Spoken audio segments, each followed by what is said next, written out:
And we're back with another episode of the Lakers Fast Break podcast. It's Gerald Glassford coming right back at you here from the Lakers Fast Break. Pop Culture Cosmos, where we cover the latest news and trends in pop culture each and every week, twice a week, wherever you get your podcasts. I hope to debut to a public audience my thoughts on the Pop Culture Cosmos on Superman. If you're a member of the Lakers Fast Break, you already know what I think of Superman. I really want to go ahead and talk to people about Superman in a public forum, but I can't quite yet. I keep getting delayed, rescheduled with the Pop Culture Cosmos, but I'm hoping tomorrow morning I can record a Pop Culture Cosmos and immediately send it on out to the world with my thoughts on Superman as we head into a big explosive weekend for Superman at the box office. So we will go ahead and just set you guys up for that hopefully this weekend with the Pop Culture Cosmos. It's on twice a week, wherever you get your podcasts. Also as well, JSJ, it is reported as a cramp on Dalton Connect.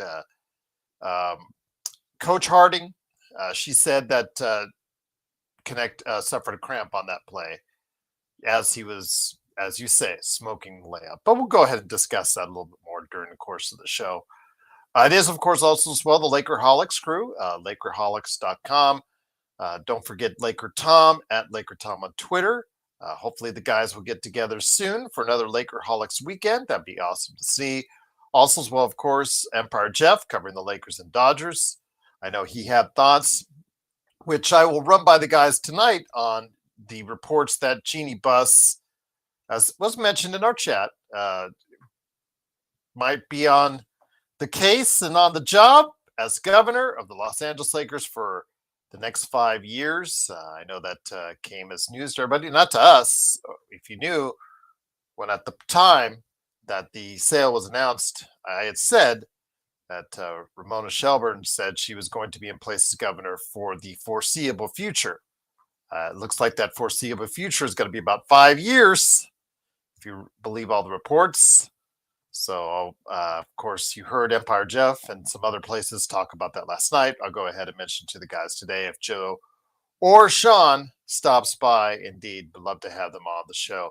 I've already reached out. Hopefully they will get the link and stop on by as well. But again, go ahead and check out the Joe Soro channels on both Playback and also as well on YouTube. And then, of course, also support Empire Jeff with giving him a like and subscribe. Don't forget DBSH. Yo, Daniel Berry Sports Highlights. Don't forget Legend, Alfred Esmond on Twitter. Don't forget @report_court for our good friend Stone Hansen, who's keeping an eye on the Summer League, seeing how these rookies primarily are getting off to a start for him and his projections for them in the league. We'll also talk about Cooper Flagg on today's show as well. So go ahead and check out and follow all those great guys. But don't forget to go ahead and like and subscribe. Really need your help. Want to get to be one of the big boys as far as big channels covering the Lakers out there. But we can only do that without your help right here at the Lakers Fast Break podcast. No, JSJ, I won't forget you. But yes, I will never seek advice from you on in-game actions as far as, whether or not I should, take a cover, take a bet like, at halftime, should I go ahead with the Lakers up or the Lakers down? Should I go ahead and get the spread on that? JSJ, I'm good, man. I'm good. I'm good. If you don't see us on Playback, you'll know what I mean. But just send out some love, JSJ. All the better. But again, catch JSJ and all the entire crew every time the Lakers are on the air, right there for you on Playback. But yeah, great to have everyone there. It was actually a pretty good crowd tonight watching Cooper Flagg versus Bronny, the matchup made in heaven for some people, at least for a lot of people that went and attended. Stood outside while the other games finished up. Stood outside in 110-degree weather. You guys asked me why I didn't want to go out there, so eager to go out there unless I got a comp. That was why. So yes, my sources are not in town right now. So unfortunately, fortunately maybe because it's damn hot outside here in Vegas, didn't get the showcase for tonight, but I will see if I can go ahead and catch a 1 or 2 games during the course of the summer league as it starts to wind itself down. But as you know, there was one game tonight on the marquee that everybody was looking at. If you see the game afterwards and realize that over 3/4 of the audience left after that game, you'll realize that exactly that that's really based around one matchup almost per day. But it was Bronny James and the Los Angeles Lakers versus the Dallas Mavericks tonight in the Vegas Summer League at the Thomas and Mack Arena. Blue Magic, always great to have you here, my friend. Tough So, yes, always great to have you here as well. Yes, I gave you the news on Eric Dixon. I had not seen him on the sidelines in that boot and on the scooter. So I was not aware. The Lakers did not put that out there real loud that Eric Dixon was going to be out for Summer League with a foot injury. They did it for Marcelonas. They did it for obviously Adu, the Arrow, their second round draft choice, but they didn't really say much about Eric Dixon. They kind of left it wide open. So it left us all to like saying, what's going on? What's going on? But I guess he's had a boot on for quite a few days. And even actually at the California Classic had it on. So yes, Eric Dixon is out also as well for Summer League. So the Lakers going to today, no real rookies to go ahead and pop in there. It's going to be a lot of experienced guys like Cooper Flagg was facing himself off against. And, I don't want to be like Div X-Ray and already, surmising his opinions. I don't care if he's better than Luka or not. How good of a player is he going to be?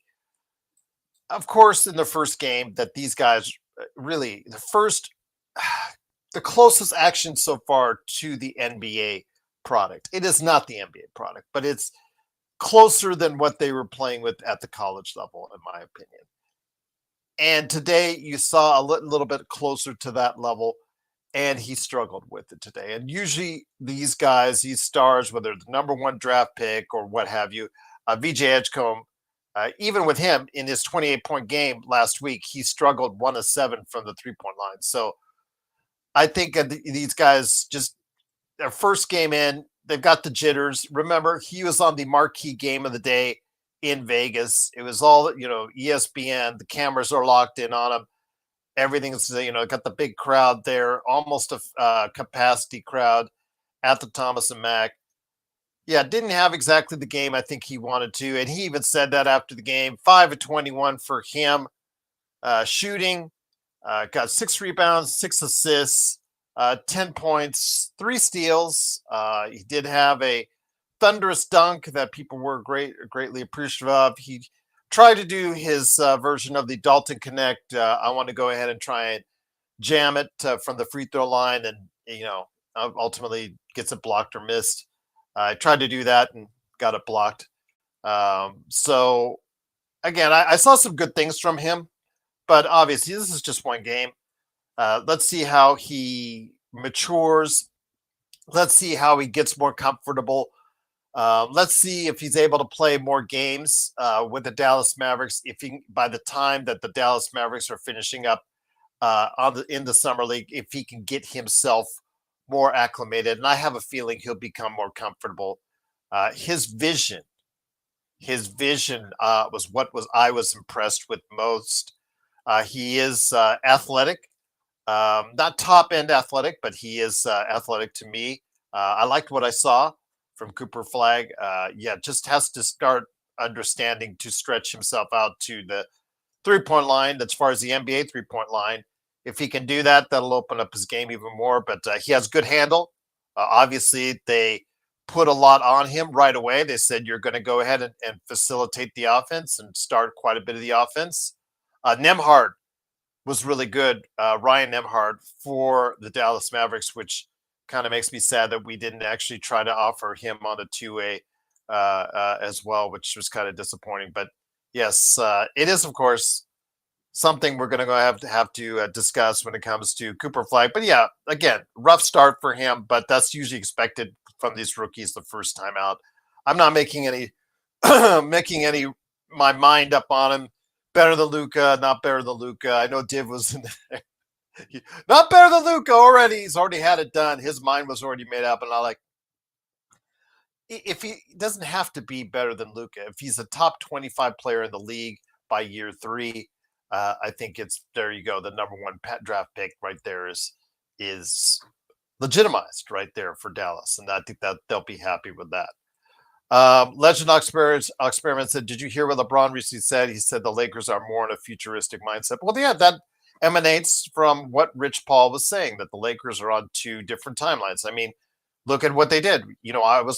Sean, myself were clamoring. We were fighting guys like Joe and Empire Jeff. They wanted to look towards opening, keeping the cap open, or waiting till Mark Walters can come in and be officially the owner. And Sean and I were more of a, let's trade our assets now. Let's try to see if we can win now. Let's see if we can build now. But the Lakers are still a competitive team. They took the steps in the offseason to get Jake LaRavia and DeAndre Ayton. I mean, those are not win now moves, in my opinion, but those are not lose now moves by any stretch of the imagination. Those guys, you get DeAndre Ayton on the cheap or a less expensive salary. And if you can turn around his career, you're going to get probably a 15 and 10 from him. That would be great. That would be outstanding. And 2 blocks a game. If we can get that, I would be ecstatic.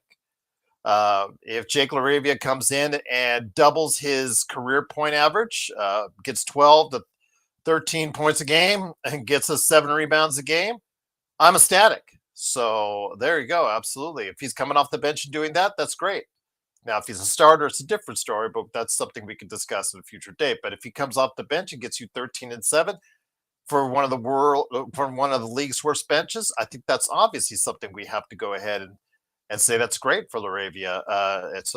Again, the moves that they made were not all-in moves. They were like 1 foot in, 1 foot not so in. And if LeBron is making those comments public where he said that the Lakers are more in a futuristic mindset, it's apparent by their actions, Legend. So, I mean, LeBron, for all the things we say about LeBron on this show and on this channel by all the different individuals, you cannot say he's he's a smart individual. He is absolutely an intelligent individual. I mean, you don't become a billionaire unless you know certain things, especially the game that you've been playing for so long. And he understands what they're doing. He can easily see, we can see what they're doing here in El Segundo, where the Lakers facility is. So he can see what they're doing. It's clear that, he can see what they're doing as well. And it's obviously they don't have an all-in mindset. They're trying to, like the Clippers are. Clippers are doing the same thing. Cake and eat it too. They're trying to build a competitive team, but they're also having their eye on 26 and 27 when their cap space becomes much more expansive and they have more options going into free agency trades, etc. in those summers they're in. So again, it does not look like the Lakers are going in all in for this upcoming season. They want to be competitive. We're probably going to see something similar to what we saw this past season, a 45 to 50 win team at this point in time. If they make changes, we'll have to wait and see. But right now, it looks to be about what it was last season, 45 to 50 wins. If Luka gets hot, you could see him going by himself, carrying the team to first, second round. But does he have enough help to get him any farther? Right now, it's kind of suspect on that. But again, there's still time. And if the Lakers find themselves in a position, Legend, that they are a lot better than what even LeBron thinks himself to be right now, if the Lakers find themselves in like second place in the West by around the trade deadline next year, Legend, maybe those expirings will look more attractive in trades to facilitate. And maybe the timeline will be adjusted accordingly if the Lakers do look like a team that can compete this year for the championship. I don't think they look on it, but if I'm wrong and they are like a second place team in the West or even a first, well then obviously things will speed up a little bit. So yeah, absolutely. Intel, what's up, my friend? No worries, my friend. All good to have you here. Yeah, just another hot day in Vegas. I saw what was going on that's outside the TNM, JSJ, and they took the shot of people waiting to get in to see that specific game. It's so funny because if you buy the right ticket, you can actually see all the games that day. You can just go hop in from the Cox Pavilion to the Thomas and Mack. You don't have to wait for a specific game like you did for the Mavs and for the Lakers. You can buy tickets that will get you to all the games for that day, which is usually what they specify, or usually what they actually prefer you to do. Because as we saw, once the game was over, three-quarters of the arena let themselves out, and they're probably missing some pretty good action out there. So it's there you go. Mission 24 says, I wonder if Gerald can do a Godfather Italian accent. I could have been a contender. How about that for Marlon Brando, as far as from On the Waterfront there. So as far as the Godfather, I'm not a good Marlon Brando. I'm not a good Marlon Brando accent. So there you go. Someone says, hopefully we can sign either Marcus. Well, Melton, the latest rumors has him going back to Golden State, because that must mean that that's a sign that maybe he is a little bit healthier going into training camp than what a lot of people were thinking. Marcus Smart, someone, again, we talked about last night. I'm not overly thrilled. He doesn't move the needle that much. At 31, he is no longer, seemingly from what we saw with both Memphis, and then he was jettisoned to Washington, the player that he once was. But I know Laker Tom, it's a fixation for the now that Miles Turner, someone, is gone and out of his life. Miles Turner is now living a good life with $9 million in Milwaukee. He has a new fixation, and that new fixation, if you read his Twitter at Laker Tom, by the way, is Marcus Smart. So, he will try to force feed Marcus Smart into everybody. The problem is, again, he is not the defensive player of the year. He's not the defensive player that he once was.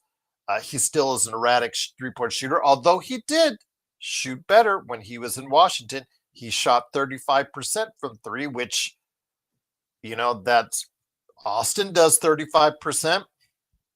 Luka does right around 35%. So that's not that bad. It is an expiring contract. I mean, having Marcus Smart on the team, someone would be, again, I don't think it's a major needle mover by any stretch of the imagination, but if it would be, if someone said, yeah, can you take Kleber and Vincent off our hands for Marcus Smart, no picks that the Lakers would have to give up, I'd say, sure, let's do it. Why not? Let's do it. But because I think the money works around right around there someone. So yeah, I guess so. So Lightning Blitz. I know Marcus Smart. It's the thing is, Lightning, again, they are really high on it because of what he did. It's funny because Bruce Brown, Marcus Smart, Wiggins, Lakers fans get fixated a lot on players that did something 2-3 seasons ago, but not what they did recently. And I'm more, when I see and evaluate players, I'm more on what have you done for me lately? What are you doing now? What is the player that you are now, or the player that you still may become? That's what I look at, Lightning. So again, Marcus Smart is a better option than Vincent and Kleber. So if you do that, again, it's expiring money both ways. The Lakers, I just would not give up a pick. I would just not give up a pick at all for it. But if they can get Marcus Smart just as a trade for expiring contracts with Washington, because remember, everybody needs to remember, Washington is clearing a ton of cap. Right now, they're projected to have over $100 million next season, next summer, in cap space. And I know Joe, his first thing he'll tell you is, with Joe is, who's going to go to the Washington? It's not about just getting free agents. It's about, okay, I have $100 million in cap space. What are you going to give me? You want to go ahead and trade with me so that I can get some of your bad contracts? What are you going to give me in return? So this is a way that Washington can build assets, either by getting free agents or by making trades that will help that team in the long run. So they don't want to really tie up their cap space for next summer unless you're really going to give them something. I'm 24. Was Dad at Vegas Junior today? No, Mom was, and I believe Sister was. If what I saw was there, and I did message a couple of people that were there in the building, and they did not see LeBron, to the best of their knowledge, because he usually makes a scene when he comes in. He usually comes in like after the start of the game, and he goes there with with his bodyguards and his entourage, and then he'll leave before the end of the game with the entourage. He's done that before in summer league. Just want to let you. I've seen it live and on TV. As far as that's concerned.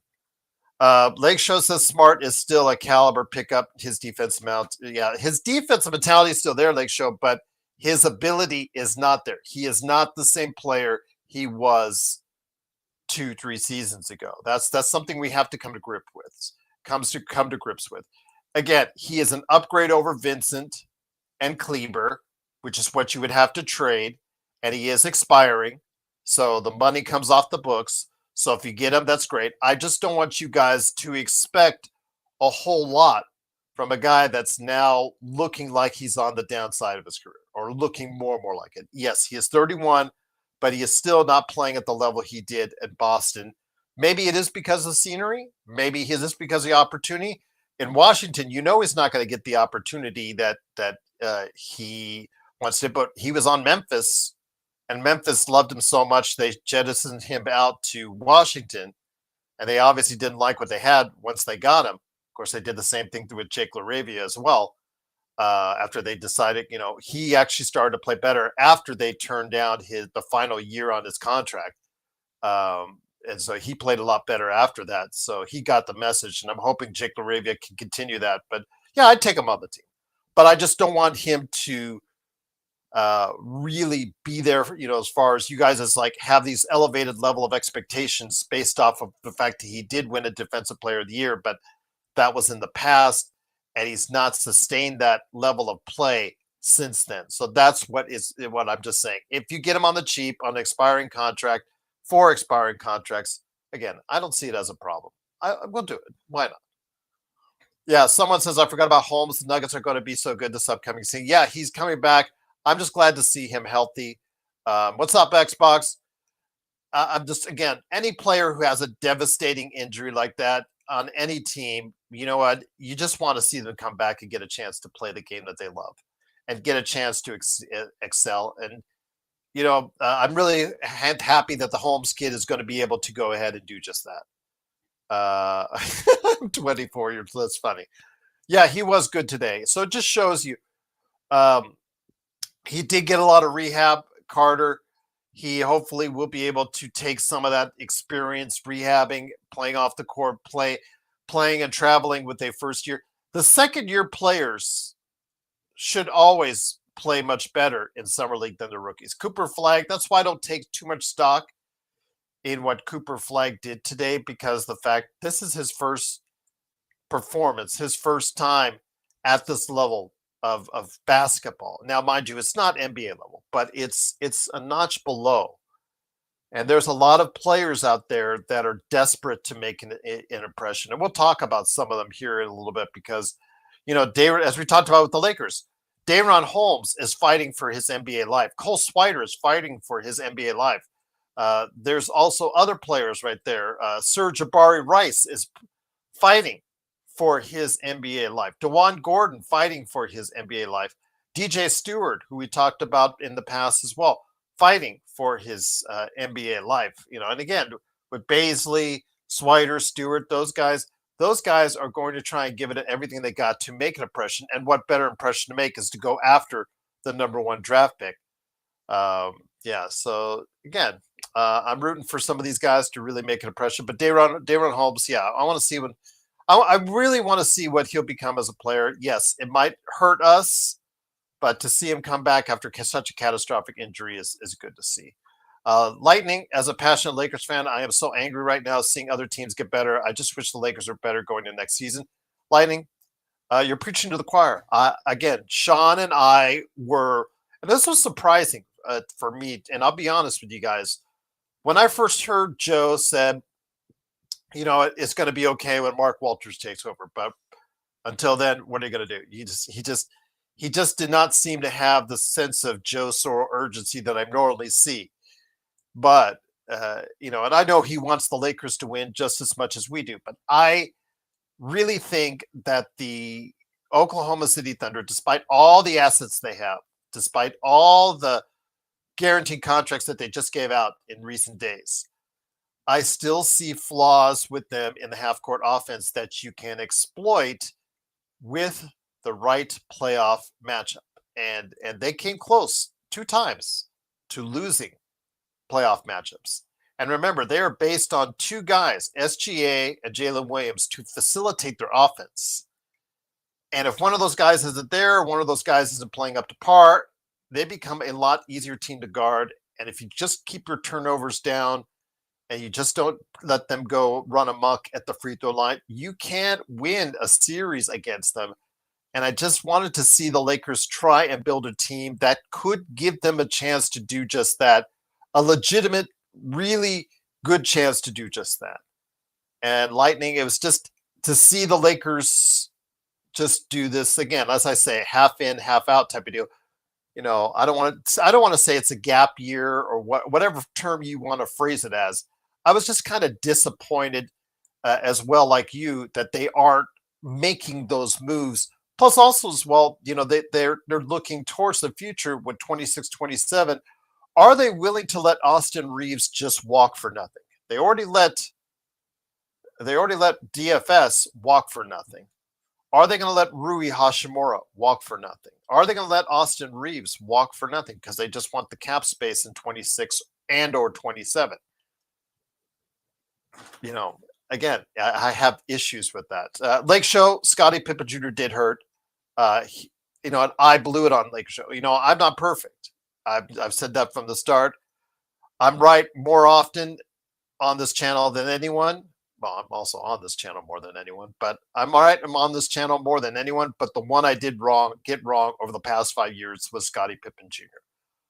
I did not see him at that time when he played with the Lakers. He was a very rough version of himself.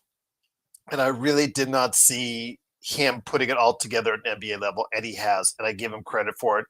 The thing is, though, if you're Scottie Pippen Jr. and you were the only player to do well in that series against OKC, and then you see that they got Cole Anthony, they're doing something with Cole Anthony, and they're probably letting him go. He's probably going to be walking or something like that, maybe trade or buyout, what have you.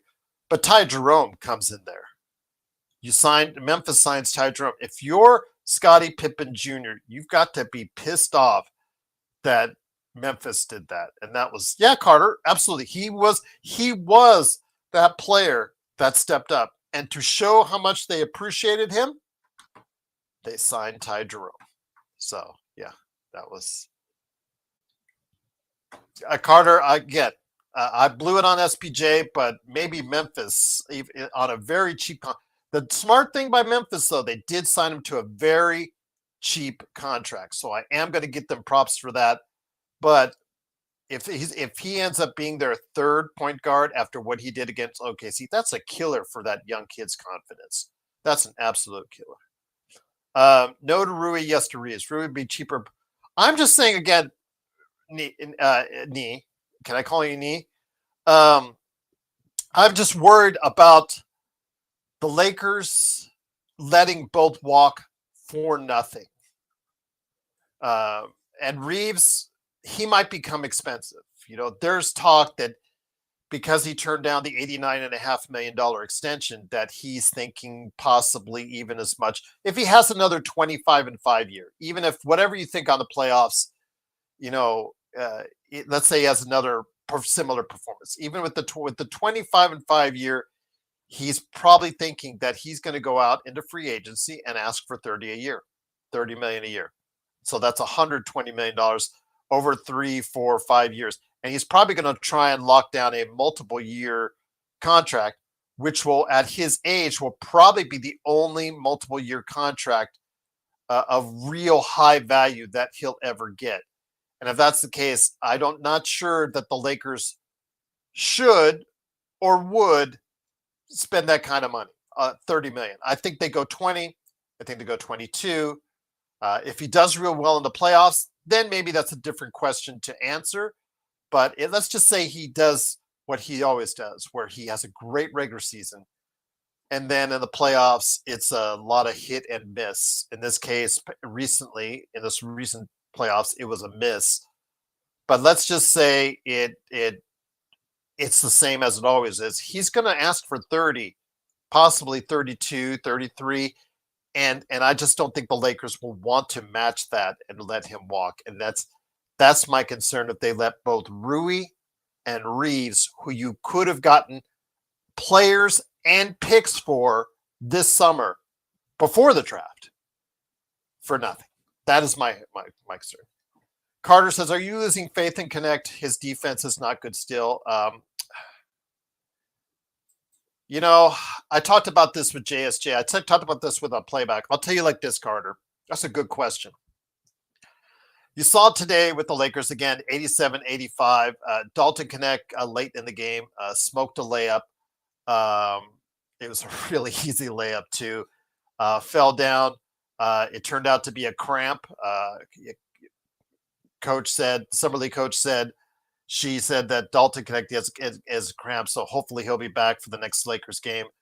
6 of 16 today, 3 of 7 from 3, 15 points. Did get outplayed by Cole Swider. But Cole Swider, again, much more motivated to play the game right now because he is fighting for his NBA life as opposed to Dalton Connect, who's still on a contract, whatnot. But am I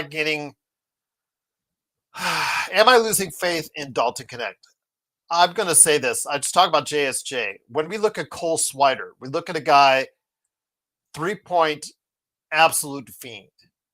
But if you remember earlier this decade, there were the guys like Landry Shamet, Davis Bertans, the guys that were the 3-point snipers, late 2010s, early 2020s, that were getting nice, fat contracts because they could have that one skill for 3-pointers. That's the one thing they could do. Well, it turns out, that most of the league started to catch up and was able to shoot well enough from the 3-point range that didn't allow for just a specialty or artist like Davis Bertans and also as well Landry Shamet to excel in the league anymore. They could not get extended time. Landry Shamet, you saw he's playing spot minutes on the New York Knicks roster. You see Davis Bertans, he's not in the league anymore. I worry that those 3-point specialists like Dalton Connect, who cannot do other things, and I've talked about before on this show, he was probably, as much as I loved Dalton Connect, as much as I loved watching him last year live at Summer League, he is probably one of the worst defenders in the NBA last season. And he is, if not, he's one of the softest players in the league last season. I saw people just literally taking the ball out of his hands, easily ripping it away from him.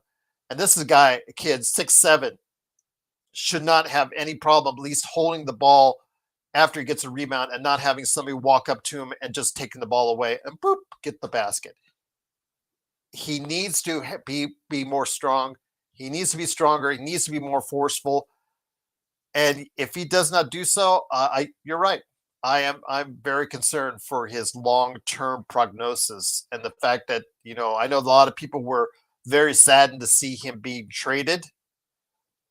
And I'm going to say this right now. If he does not improve his defense, I won't be too surprised if they try to add him on another trade again, if they do so. And I'll just leave it at that. But I'm worried when I see Cole Swider. When I look at Cole Swider and I look at Dalton Connect, I look at very similar players. If you guys think I'm wrong on that, please let me know in the chat. But I see very similar archetypes of players.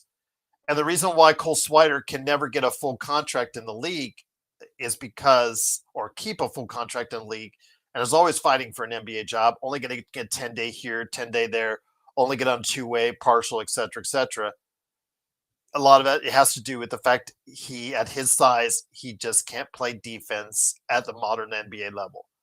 And we saw that today with both Connect and Swider. Although with Swider, still thinking we should try to maybe retain him on a two-way. But Lightning says, I wish we would have kept Max Christie over Dalton. I'm not huge on Max Christie, but I understand why why you would say that, Lightning. He is still younger than Dalton. He still has a chance to grow as an offensive player, being able to be more consistent on that end of the floor. And of course, he is much better defensively. I will give him that. He is a rotation player already in this league. Whether you want to say Dalton is or isn't, I mean, people get enamored with his three-point touch, and there's no question about it. The kid has a great three-point shooting touch, although he hasn't shown it so far this summer, but he does normally have a good three-point shooting touch. Again, it's those other things. Can he be effective out there on the floor? When he gets targeted, when they pass the ball to whoever he's defending, can he slow them down and make them miss shots? That's the question. And I don't know. I don't know. ER, what will LeBron do? Well, I can tell you he's going to be collecting $53 million almost this year. I can't tell you that. But does he ask for a buyout? If he does ask for a buyout, if the Lakers, I wouldn't give it to him. Because you can't, again, the cake and eat it too scenario. I will not if I'm Jeannie Buss, after all I've done for him, if he comes and asking for a buyout, I'd say, I'm sorry, I can't do that for you. I need to trade you. If you want to trade, let's work out a trade. Let Rich Paul go out, seek out whatever teams that are interested in him, and let's work out some sort of trade. But I would not buy him out under any circumstances. So I guess he's here for just one more year, and then who knows? I mean, he can come back to the Lakers, but it would have to be on a heavily reduced salary if he wants to still continue in this league after next year. And he said, let's be honest, Dalton was already a far shot when drafted. Yeah, because he was already a five-year starter, 5-year player in college. So he's already 24 years old, heading into the league, and he is already almost to the player that he is who he is. He can defend, he can correct some things and work on his defense more and become at least an adequate player defensively, move his feet better. You don't necessarily need the quickness, athleticism. We've seen a lot of quick and athletic guys. Cam Whitmore, for instance, who we love on this show. What is his main problem? Attentiveness on defense. But he has got all this athleticism. We've seen it before. There's a lot of guys with athleticism who can't play a lick of defense. And there's other guys who can play defense that don't have those same athletic skills. Why and how do they do it? Dalton needs to understand how that happens and if they're able to go ahead and be able to do that. Craig says, we have too many one-dimensional players on this team. You are absolutely correct. We've been saying it for a while now on this channel that we do have just one too many one-dimensional players on this team, but that is the talent evaluation, Rob. When you getting back to what has been said before, some of you guys have faith in Rob Pelinka. Some of us do not. I go by what the track record says with Rob Pelinka and his talent evaluation. It has been up and down, to be quite honest with you. And he has his success, like every GM. They have their successes and they have their failures. But it's the GMs that have a significantly a higher amount of successes. Those are the best GMs. And if you look at Rob's tenure, it's like this all over the place. I mean, again, I don't want to go in. Do you want to go into Caruso getting looked over, passed over by THT, the drafting of JHS? There's a list of things and misses drafting. Acquiring the world's oldest team in 2022.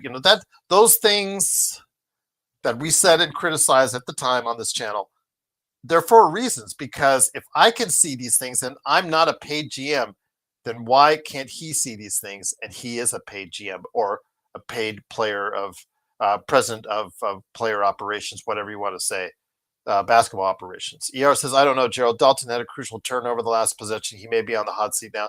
And also, that's another thing. Besides the defense with Dalton, it is the decision-making. I know that JJ has pulled him off during games when he's made a turnover or faux pas on the offensive end. His driving to the basket looks good when he starts off and doesn't always end up in the right fashion. Now, it isn't Cam Reddish level, mind you, yet, but it's still something where we saw tonight where, that layup late, he should have made it. That there's just absolutely no excuse. Cramp or otherwise, that was a 1 foot shot. And I'm sorry that he got the cramp. I hope he feels better. I hope he should be back by the next game. But yeah, I really want to see him being able to complete those options and diversify his game enough to allow him to be a rotational piece going forward for the Lakers or whoever is going to be there. Carter Bryant says free Zubac. We blew it on Zubac, and I know Empire Jeff often says, oh, he's in the people joke about Rob Pelinka is about being in the room. He was in the room for the Zubats trade, Carter Bryant. He was in that room. He could have said to Magic, with all due respect, I understand you're the main guy around here, but this is not going to work. Mike Muscala is not going to change the landscape, and this is a guy that you can set your friend. I mean, we said it on the show at that time in 2019. We could see what was going on with the future for him. Even before I started this show, we could see what the future would be like for this kid. I remember there was a game where he scored like 25 points. I was watching it from the Fashion Show Mall here in Vegas, and I was watching it. And he got the interview after the game on. You could see the talent he was going to be able to bring, and unfortunately, it's the talent evaluation has to get better on Rob Pelinka's part to build a team with better players that work on both sides of the ball. I know you guys mentioned Jameson and Vando. I've never been really high on Jameson. Again, he's a big body, a guy that likes to go ahead and, really an enforcer type guy, sets good screens, et cetera, really strong. But does that translate into a really good lob threat, scoring, or rebounding, or rim protection? And I didn't see a lot of that. Koloko you saw tonight and didn't see much of. I know he's back on the Summer League roster, so yeah, absolutely. Craig the Unicorn says it best right there. Mo Wagner, Ivica Zubats, Julius Randle, Brandon Ingram, Kyle Kuzma, McDaniels, DeAndre Hunter, Caruso, Josh Hart. They're all players that at some point in time were mixed into Lakers opportunities. Now, some of them were because of trades, like DeAndre Hunter. He was already traded. That pick was already traded. The Lakers just made that pick in advance. But yeah, I get what you're saying. It's just not every GM is right. But can you be much more right than wrong? And the best GMs in this league are way more right than they are wrong. I mean, Presti, people got sick last year when I was praising him left and right, but I said, this guy is building a winner for years to come. You can see it coming. And he did. They maybe won a little bit faster than, a lot of people predicted. I only predicted them for a finals run. I did not predict them to win last year's championship, but they did. They did. And they've got a cavalcade of assets to go ahead and be dominant for the next 10 years. And we'll see what happens there. Carter Bryant says, why do we have always draft great players and trade them away? JHS, maybe you should rephrase that to why do we almost have always drafted great players and trade them away? But I get what you're saying, my friend. Again, it's just the patience with Lakers as a team that has always said that their fixation is on winning championships. That's what we are all about as fans now, Lakers fans. We are in tune to a team that always wants to go and find the shortest distance, the straight line to winning a title. What is the fastest way we can get there? What is the easiest way we can get there? What is the quickest way we can get there? And quite often, can we get that big name marquee free agent? Can we get that big name in a trade? What is the easiest way often that we can get there so we don't have to go ahead through all the losing or mediocre years in order to get there. So Carter, I think that's probably why is the best answer I could give you on that is that the Lakers patience has never been its virtue. Now, with 2020, we built a team and really struck it rich. But you've seen since then, Lakers repeatedly try to grab at the apple. And as you saw with the Westbrook trade, and you saw with the fact that that 2022 team, which I always joked was like the 2014 NBA All-Star team because it had all those old players. Those kind of things are grabs at the apple, and because they just don't want to take the time to build youth. Now, that youth, in turn, though, that youth that they had in the, as far as the summer league many years ago, which I was at when they had their first game together with Kuzma and Ingram and Zubats and Caruso and all that. That ultimately turned out to be, they used a lot of those players, even if it's Randall letting him walk, but using the money to get, to get LeBron, et cetera, et cetera. It helped to facilitate a winning team in 2020. And if you ask me, what I like many years of success, I know Sharon's in the chat. Hope you're doing well, Sharon. I think we had a chat one time where we were discussing would I like a championship? And then years of kind of okay success, kind of mediocrity, kind of up there, kind of not type deals. Or would I like just to be at a very high competitive level, but not win a championship for several years? And I said, I want the championship. I want the title. For me, it's all about the title. Now, this summer, I wanted the Lakers to go out and not being a hypocrite at all when I say this, Carter. I really wanted the Lakers to continue the facilitation of not being patient because they don't have a ton of youth right now that they need to develop. They can go out and make those moves, or they could have gone out and made those moves to, I think, build a very competitive team this upcoming season with those expiring assets. Because again, you see a lot of teams that are eyeing 2026 and 27. It's not just the Wizards and it's not just the Clippers that I'm talking about. There are several teams there that are there in the NBA that are looking down the road and trying to create cap space. So those expiring contracts could have been very, very valuable before the draft as far as facilitating trades to get players and or draft picks. I mean, one of the players I talked about last night, Herb Jones. Well, so much for that.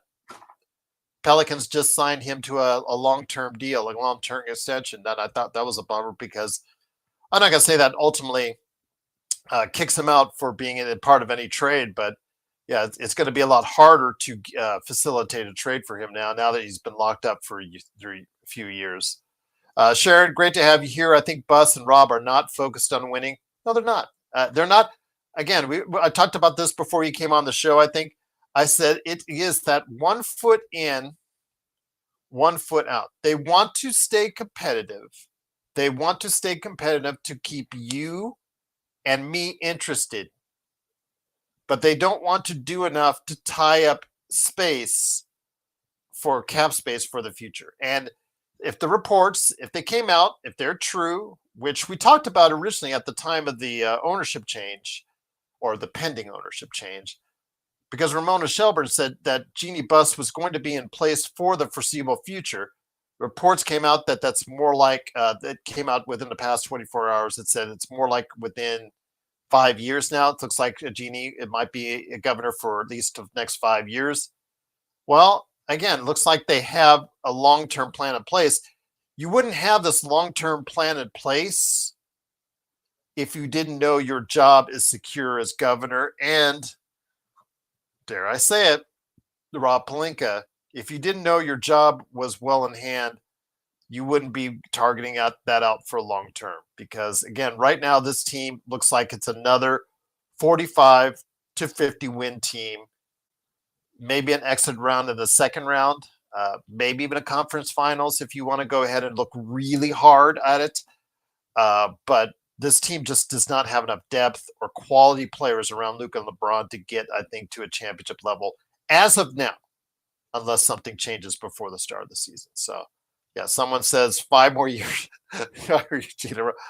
Again, if you believe the reports, that's why LeBron said and Rich Paul said Lakers are on a different timeline, 2 different timelines, but they want to kind of win now, but they really are looking towards the future. But the problem is there are other teams that are doing the same thing. And if they do it better than the Lakers, these are wasted years for the Lakers, for us as Lakers fans, knowing that they're waiting for 2027. I know Empire Jeff has stressed that 2027. Joe has said that 2027. Well, if they go into 2027 with cap space, but there's 10, 12 other teams with almost a big name as them, like maybe the Knicks, probably not the Knicks, but let's say the Clippers for sure. The Clippers look like they are doing a lot of cap space. Washington, I talked about, and there are several other teams that may have that cap space in 2027. They may acquire talent with that cap space better than the Lakers, which will mean that all this waiting where you were just half in, half out right now and next year may be all for naught. Joe Soros says no one available now in 2027 resources. Okay, well, for instance, is Giannis Antetokounmpo may be a free agent in 2027. Is Giannis Antetokounmpo at age 33, as we talked about on last night's show, is he going to be still the guy that you want to spend an abundant amount on in free agency? Or will he have just gotten frustrated by that time and already asked for a trade, thus taking him off the board probably by that time because whoever trades for him probably will have locked him up on an extension by that time. But we'll see. But again, Joe, if you can make it here, I know you said you maybe could. Hopefully you can jump on. It is, of course, the Lakers Fast Break. It is Gerald Glassford. Thanks so much again for joining us. The Lakers did lose 87-85. And I'm not going to go ahead and get on Bronny because Bronny did have a really solid game. I'm not going to get on too much. As far as defensively, I thought he played Flagg pretty hard. Flagg had a tough turnaround that he made on him.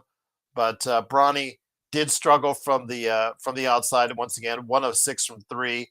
I really thought his decision-making was kind of disappointing at that last second. He should have tried to facilitate a pass to Swider, who was the best shooting guy out there. He was hot, especially with Connect going out of the game with his cramps. I would have swung the ball to Cole Swider to see if he could try to win the game for you. But again, it was all about Bronny. Was it because he was in the spotlight? Was it because he was in front of a 3/4 full crowd at the Thomas and Mack? I don't know. But yeah, that was a poor decision by him to do that. But I don't want to be too hard on the kid. But him playing the point is not what you want at this point. Just let him play hard defensively and try to improve on his jumper. Because right now it's still at the point where I don't have enough confidence in him as of yet being able to play in a regular rotation right now because of his inconsistency from the outside. I mean, we've only seen one really good game from him so far. Again, it's Lakers are 2-2 in the summer season so far. So we'll see how it goes. But yeah, with Bronny, again, he has to find a consistent jump shot in order for him to find minutes in this league, especially for a 6'2" guard, which is something the Lakers need: athleticism and defense along the perimeter. But if he can't shoot, it's really not going to be a better thing. But yeah, I wanted a better shot, Gerald. Yeah, as did I, Yard. That was a terrible shot. It was a terrible choice. I think you should. Cole Swider was playing well.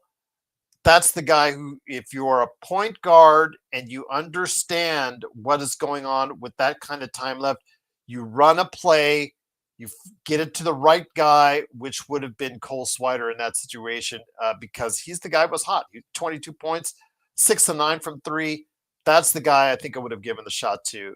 But then again, a James missing the last second jumper, not too surprising. And I'll just leave it at that. But Intel Wild, Joe Poro, stop cyberbullying.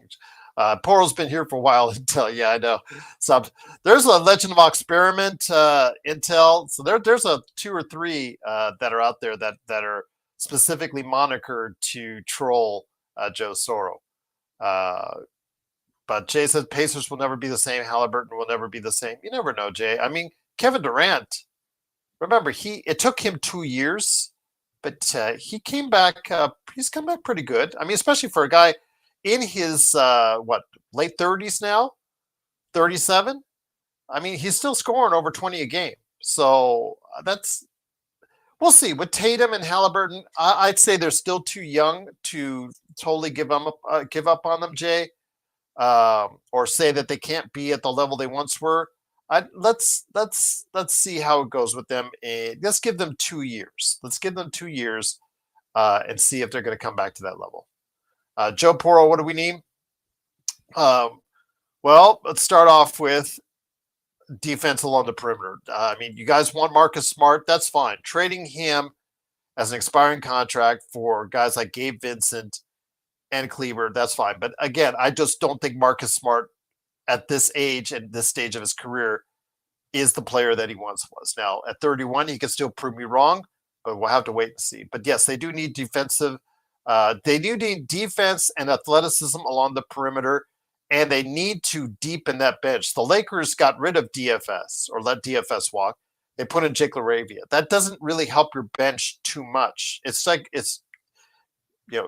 give and take. Okay, you got it. You let a 10-point a game guy go. You're bringing in about a 10-point game guy in. Okay, you still have one of the worst benches in the league. The Lakers have no depth, and as we saw, you need at least 7-8 guys that you can go to war with that can go ahead and fill up minutes, because you can't leave LeBron, Luka, and your entire starting lineup out there for an entire half like JJ did. That was absolutely insane. But in JJ's defense, you've got nothing to look at on that bench that's going to help you. And you're saying Dalton Connect. If Dalton Connect is on a heater, which as a 3-point shooter, you can get on a heater, absolutely. You need to have him out there. But again, you have to worry about always, is he going to be targeted on the defensive end? And if he's not hitting shots, he really sticks out like a sore thumb. So it's really hard to find that type of consistency right now on the Lakers bench. There's no one that I say, wow, he's a definite player. Jake LaRavia. Because Jake LaRavia had a really good season last season. But you got to remember, he played so poorly as a Memphis draftee that the Memphis Grizzlies took away his 4th-year option, leaving him to be a free agent. So that's why they traded him to Sacramento, because he started to play well after they told him they weren't going to pick up the 4th year on his contract. So Jake LaRavia, I think the kid can play well, but again, it still leaves the Lakers with a myriad of issues as far as on the bench. They also have to find a better rebounder because the Lakers are one of the poorest rebounding teams in the NBA. So they really need to go ahead and find, Ayton, okay, let's say he gives you what AD gave you on the boards, 10 to 12 a game. The Lakers were still one of the worst rebounding teams, even with AD in there at the first half of the season and whatnot. So the Lakers need to find themselves better defensively and better rebounding and a much deeper bench. If they got younger, more athletic, that would be great. But at this point in time, the options, since they're not going to trade, and they're not going to facilitate a trade, in my opinion, at this point in time, or else they would have already done so. It looks like we have who we have with some slight tweaking. I mean, Damian Lillard, if you believe those rumors later on when he gets healthy, or if you believe Bradley Beal, although I think Milwaukee and the Clippers are probably better options because he can start there without any argument. Austin Reeves probably doesn't want to give up his starting spot for Bradley Beal. So Bradley Beal will probably go to the Clippers, or Milwaukee would be my first guess. There are players out there, little tweaks that you can make that will help the Lakers a little bit, but I don't see them facilitating any trades unless that whoever they bring in has some expiring money to bring in as far as it's concerned. Because it looks like clearly, guys, that the Lakers are looking into a direction. And with the reports that came out yesterday solidifying the fact that Jeannie is going to be in place for quite some time. Looks like Rob's going to be in there too. They have the security to go ahead and be able to plan out their vision, whether that vision agrees with what we say or not. So Joe Poro says Joe Soros, the reason I get drunk. Okay. Quabina says highly disappointed in Jemison Coloco. They look like they didn't work on anything. I know Quabina. Again, there Coloco, he was a second round draft choice from Toronto. Looked like he had some promise. He started, remember in his first year, he started some games with Toronto, but just really didn't impress. Then he got the blood clot issue, I believe, or he was not able to play. Lakers got him, gave him a shot, and it just he does not look like a guy that might even be good as your backup center at this point in time. And Jameson just does not look skilled. He's big, 6'10", very muscular, set screens very well. He knows what he can do. It's what he can't do, which is quite a bit on the offensive end, which is not going to help the Lakers at all. What's up, JK? How you doing? Please like and subscribe, my friend. Don't worry, Lakers fans. Daddy Adam Silver will give you all you need. I do worry, JK. And Daddy Adam Silver hasn't given us anything. It was Nico Harrison giving us that opportunity to draft Luka. It wasn't Adam Silver, but I get what you're saying. You're like many people who are waiting for that other mystical, magical shoe for the Lakers to drop. But I can't think that way, unfortunately. I have to think, what can the Lakers do to win a championship now? And unfortunately, right now, the Lakers don't seem set on putting all their assets in and putting all their chips in on a 2025, 2026 run.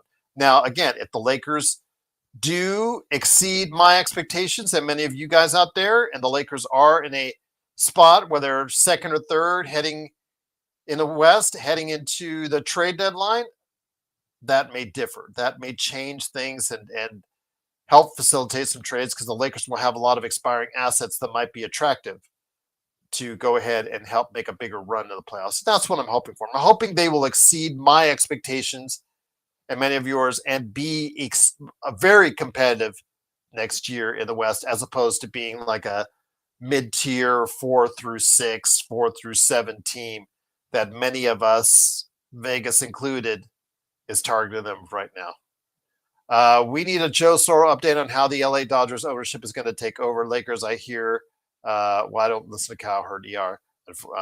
He said some derogatory things about pro wrestling fans, so I kind of turned him off a long time ago. But I understand as far as what you're saying, my friend.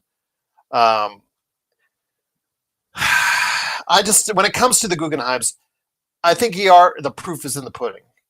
When it comes to Mark Walter and the Guggenheims, you see the basis of what they built.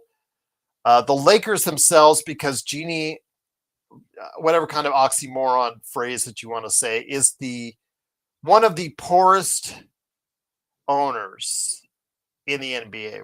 And I know that sounds crazy when I say that, but yeah, she only has a reported worth of $800 million. So the Lakers are often referred to as a cash poor team.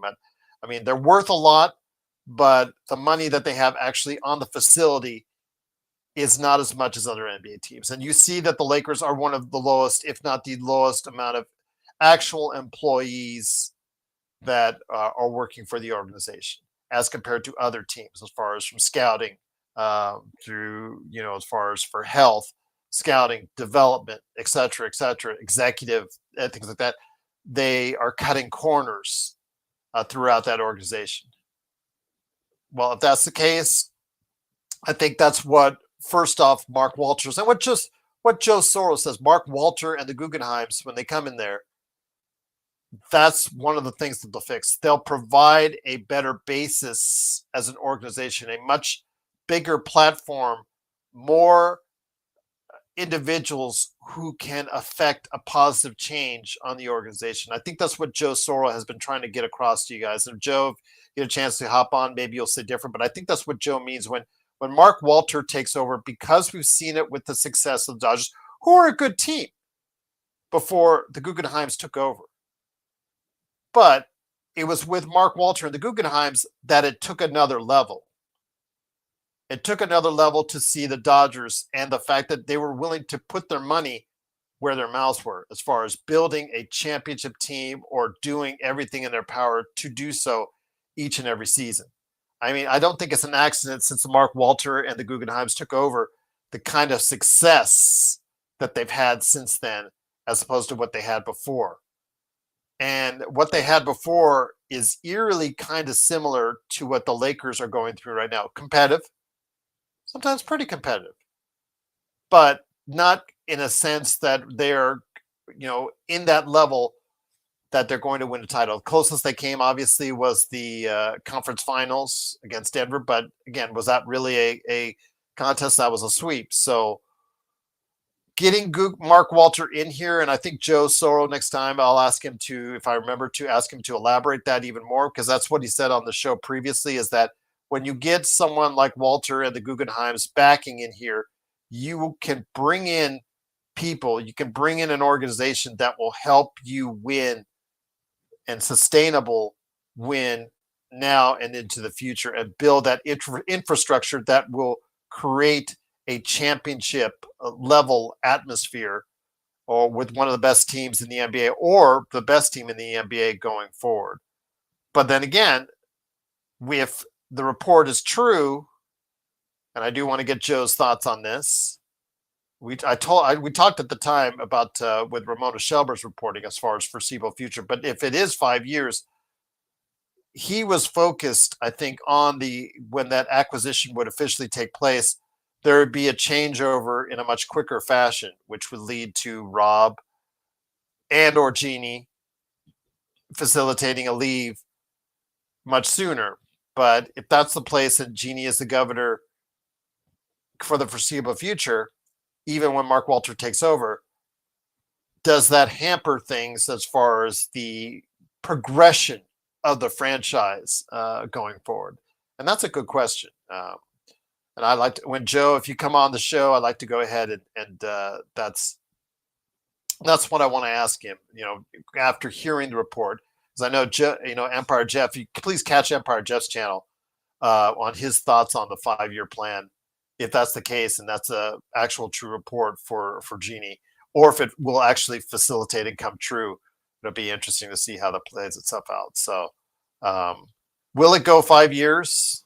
Nothing's a surety in life. So I don't want to say for sure it'll go 5 years, but we'll have to see what happens. ER said, so all day they talked about how LeBron will stay and will spend the third 2030 for first, or wait to get Jokic or Giannis. I still don't think they're getting Jokic. I'm going to be honest with you, because I know that Jokic just turned down the extension, or, as Sean said, refused to talk about the extension. I think when it comes down to it, Jokic has $80 million more next year that he can sign on this. He can sign an extension that's worth $80 million more than if he signed it this year. That's number one. Number two is, he just does not seem like he has made any inkling about walking out the door and playing with Luka or playing with anyone else. That's the one he just does not seem like a guy. Now, mind you, we've all could be wrong on this. I could be wrong on this, but he just does not seem like a guy that would want to facilitate a free agent move like that, at least at this point in the near future. Maybe after 2030, we'll see, because he's older. Maybe he'll start going ring chasing, et cetera, et cetera. Maybe Denver won't be that good. We'll have to wait and see. But I think in the short-term future, next year will be the key. Next year might change my mind, guys, because if Jokic turns down the extension offer next year, when it's $80 million more valuable than it is this year, then we can start talking. All right. Joe said he's going to be here in 5. Hey, Frank, what's up? Yeah, Frank says just wants more money. It's not a conspiracy. It's just about hard. And then, again, Frank signs next year. It was always about the dollars. And there you go. Brian says Jeannie is on the business side of the Lakers. She has no responsibility for the team on the court. Well, she's the person who put the person in place who has the responsibility for on the court, Bryant. So technically, she does have a responsibility for the team on the court because she hired the guy who is in charge of the player personnel on the court. So technically, she actually oversees the entire organization. Rob Pelinka is part of that organization. So if she's the governor of the team and he is the president of basketball operations, he still has to go to Jeannie for what, sometimes for X, Y, and Z. And if that's the case, she is responsible. And as long as he's in his job, he is there because she wants him to be there. So, Brian, yes, Brian, ultimately the player personnel issues are and responsibilities and the decisions that are made are falling on Rob Pelinka, but Rob Pelinka is there because Jeannie wants him to be there and allows him to be there. JK says, dude didn't even smile when he won the.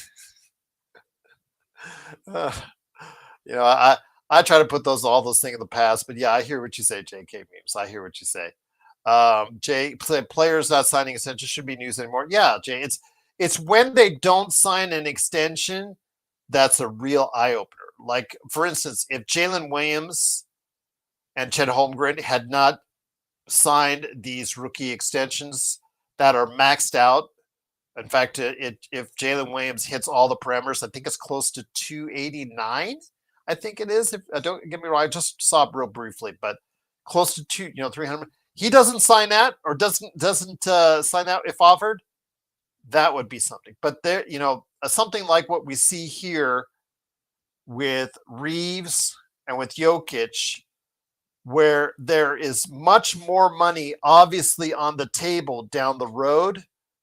If that's the case, that's not surprising. It's when they go down the road and they still turn it down, that's when you need to have that eyebrow, like the rock eyebrow going up there. ER tell Joe he's got 43 seconds. I tell Joe that he's just going to give me some smart aleck 5-year-old infinitesimal remark like he always does.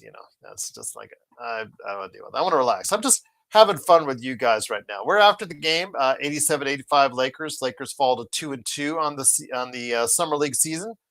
What are you guys' thoughts on Cole Swider?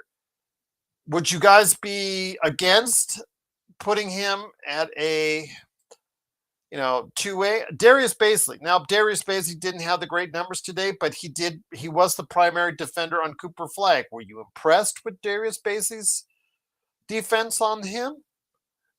Do you think a two-way might be interesting for him, or for Cole Swider, or for DJ Stewart? I want to hear your thoughts on these guys again, because those guys are playing for the NBA lives. And I want to see if that's going to be the case. Intel Wild says, Joe Soro, we need you up there. No, we don't, Intel. No, we don't. No. It's okay. I'm kidding. JK Meme says, I can't wait for LeBron to retire, but we now still have to hear his name everywhere with LeBron buying Bronny a roster spot. Yeah. Again, I'm not convinced Bronny is a rotational player yet, JK Memes, especially, we're seeing what I've seen so far. That's great. You scored over 20 in the G League, but it's the G League. And there is a gap between the G League and the NBA, in my opinion. And next leap, I'm not so sure. But looky who we have here. He didn't come here in 43 seconds like you guys were asking. Took a little bit longer, but it's okay. It is the guy behind the Joe Soro channel on YouTube with the Joe Soro experiment and the Dodgers fast pitch. Don't forget the Joe Soro experiment on playback. And also his game, Corrupt, Curupt on Steam. Sorry, guys, it's no longer on sale. But go ahead, buy it full price. No, it's not part of the Amazon Prime Day sale either. And, of course, Simblades, his great company. It is Joe Soro. Joe, welcome, my friend. I hadn't seen you in a couple of days. Hopefully all is well. People roasting here in Las Vegas. They went inside the freezing cold Thomas and Mack to watch Cooper Flagg versus Bronny James. Lakers could have gotten back, could have gotten the win. Dalton Connect smoked that layup late and then suffered a cramp, although the timing of which, Have we seen that before where somebody misses something like that? Ow, I was injured. Yeah, sounds like LeBron James. Exactly. And then Bronny James, you know what? If I was Coach Harding, she should have drawn up or should have gotten the Lakers to execute a better play. I would have gotten the ball to Cole Swider because he was playing really well, shooting really well. Again, 6 of 9 from 3. Instead, it was Bronny James wanting the spotlight, perhaps, as he tried to put up that desperate 3, which fell just a bit short, and the Lakers lose once again. Well, I wasn't able to watch the entire game. I did see bits and pieces, and obviously the highlights. I'll get to the end of what you just talked about in a second here. Dalton Connect has been, I'd say, distracted this summer, and I don't know what it is. I don't know if maybe the NBA pressure is mentally not allowing him to focus on getting better. I don't know if there's a personal issue going on in his life that might be taking his attention away from being better. I have no idea yet. But I do feel like at some point we're going to find out what the problem is, unless, of course, he gets traded in a package, and then at that point it won't matter. So I don't know. I don't know how to assess Dalton Connect at this point. I'm going to have to continue to see how things play out during the Las Vegas Summer League. Swider is doing everything he can to earn himself a spot. Should he get a two-way? I think he's getting close to that again. Although he's been on a two-way before with the Lakers. That's been his whole career. I don't really. I'm indifferent at this point. If he does, great. If he doesn't, it's not going to necessarily mean anything. The Lakers are still in that space where we don't really know what's going to be available for them to accept. If they do nothing, that means they essentially go in with last year's team, but think to themselves, well, we're going to get a better Luka because he's in shape and he's going to have a better chance at understanding process with the current roster. And then you have a center who, despite his negative reputation the last few years, is light years better than anything we had after the AD trade, and will have a lot of motivation to do well because he knows what's at stake here. Mm-hmm. They may do that. And then and I'm not going to be disappointed in that. I really am not. And not just because we know what we know now with what the future holds. It would have to be a tactical reason too, because in order for the Lakers to get that next player before the timeline that we've kind of put together here, and it's looking like everybody else is too, meaning the Lakers, it's going to have to be someone that says, you have to take me and trade me to LA. There just isn't, the contracts are not lining up until the year we're telling you about. And we had talked about this before this became public. And that's part of why it's important to understand that some of us on here are watching and we're paying attention. Guys and then guys that are not always on here, because it seemed like yesterday it was the thing of the day. Like all the Lakers shows were like, oh, 5 years. Jeannie's going to stay on for 5 years, according to the reports. And we're like, Ramona Shelburne, day one, said she is going to be there for the foreseeable future, was the exact tweet that she mentioned out there. So this should not come as a surprise, Joe. But that length of time, it is. I'm not in love with it, and I know you're not either. It's so bad. The absolute idiocy of the Laker voices out there and how stupid they are. The ones that have 30,000, 40,000, whatever. I can't for the life of me understand how any of these clowns have the attention they have. They are absolutely adolescent schmucks. Absolutely. No clue on just I don't even know the CBA the way I wish I would know it, but I know enough to assess common sense. Guys like Jeff is smart enough to assess common sense. Now, the difference between Jeff and I is Jeff, for his own sanity, has taught himself to be less intense all the time. Because maybe for Jeff, and I'm not saying maybe, I'm just kind of pointing the picture out. Jeff is not a guy that probably feels good when he's that intense. I'm different in the case in when I'm intense, when I'm on fire, I actually focus better. And that's just in anything I do. And in some cases it's entertaining, and in some cases it's a detractant, it detracts others who say, no, I don't want this. I want to go listen to Trevor Lane because he's calm. I already have enough problems in my life. I don't need to listen to some asshole on a podcast going crazy. Totally understand, and I get that. And that's respectable. I get it. But in the end, the message is the same if you're smart enough to understand and interpret things well. So this thing about Jeannie, and again, guys, I don't need to watch these shows. I don't need to watch SportsCenter or ESPN or anything anymore. The beauty of social media, this is the part that I love the best, or doing a show with you or Jeff, or because it's going to come out. You guys are going to bring it up. Now I don't have to deal with it. I don't have to go look for it. This thing with this 5-year Jeannie thing, guys, Jeannie wants to be the hood ornament still. And that's fine. That's fine. She's not going to be the car. She's not going to be the Mercedes-Benz anymore, but she will be the hood ornament. I used to have one of those removable ones too. When my mom used to have a Mercedes, and we put that, because back in the day, back in the late 80s, early 90s, they used to make the little emblem thing on the front, on the hood, right? And people would break that stuff off and they put it on their chains and all that stuff. Well, we got one installed that came off when we would park somewhere, right? That's what Jeannie is. And I'm not meaning that as an insult. It's just a much easier life than to deal with just the hood ornament than it would be the whole vehicle.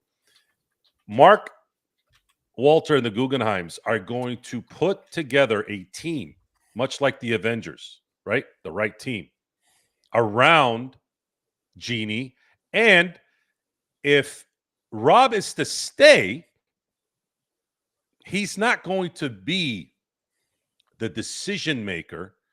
Does he get kicked to the advisor curb like would James Jones did before he left for the NBA? I would almost guarantee you, and I'm going to give you an example after I say this. I almost guarantee you, even if he stayed as a GM, which didn't his title change recently with his new he's president. He's president. And GM. Okay.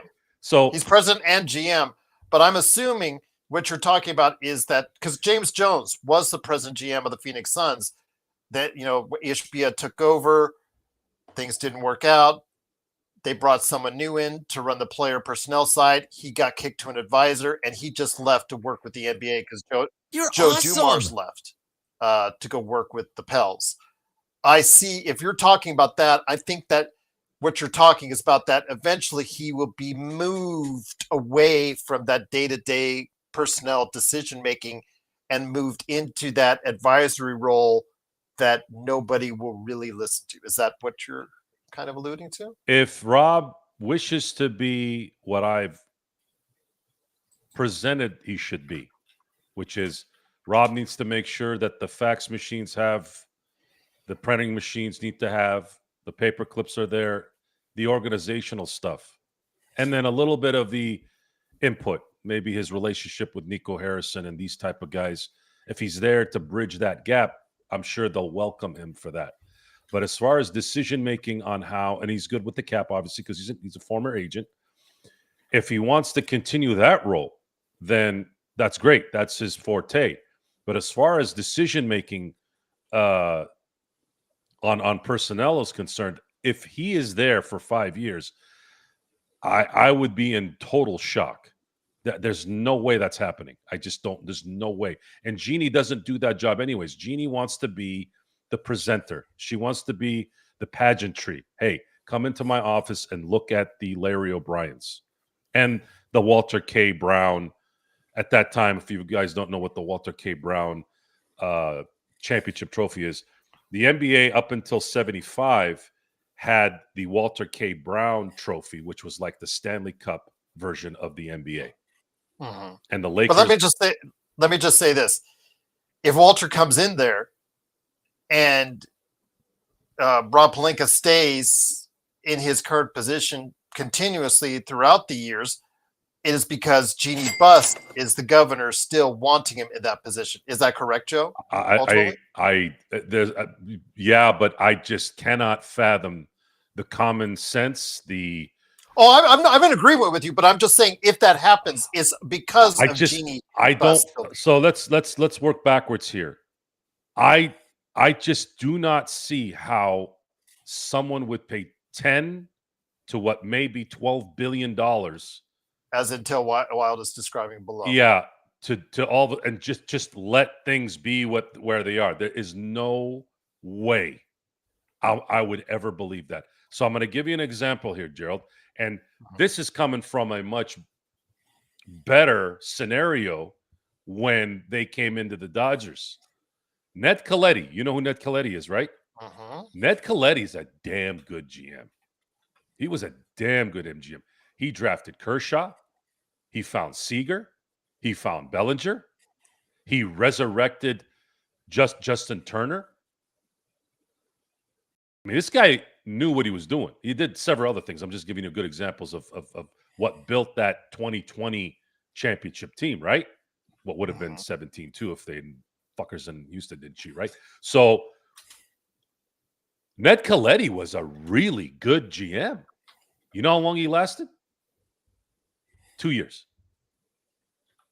And they slowly got him out. It wasn't like, oh, Ned, get to the parking lot now. That's what I said before you came. Well, that's what I said before you came on, because the question was asked while I think you were setting up. Why should we have so much faith that Joe does in when Mark Walter gets in there? And I equated it to the Dodgers. Dodgers are like the Lakers now. The Lakers are a competitive team. The Dodgers were a competitive team year in, year out, but they were not at that next level. Mark Walter came in there with the Guggenheims and took the Dodgers to an elite level in Major League Baseball for all those years. For these past few years, they have been at elite level.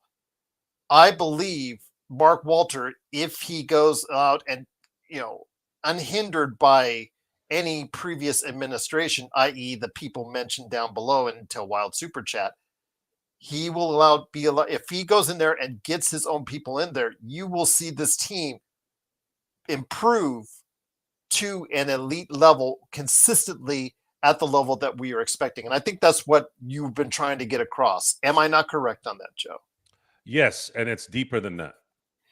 It's gone even beyond the operation of the last 13 seasons.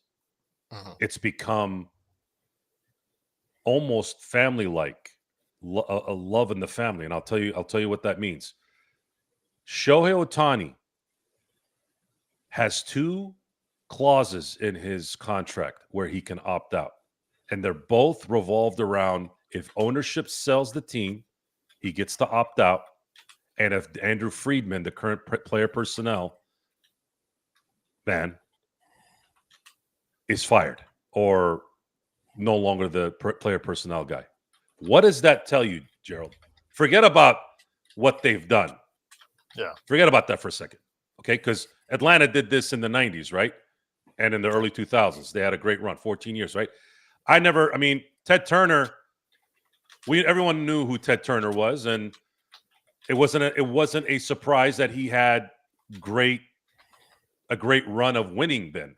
And if they hadn't run into the all-world New York Yankees, they probably would have won probably 2 or 3 championships, right? It's just kind of the luck of the draw, but they were still very successful as an organization and won in that time.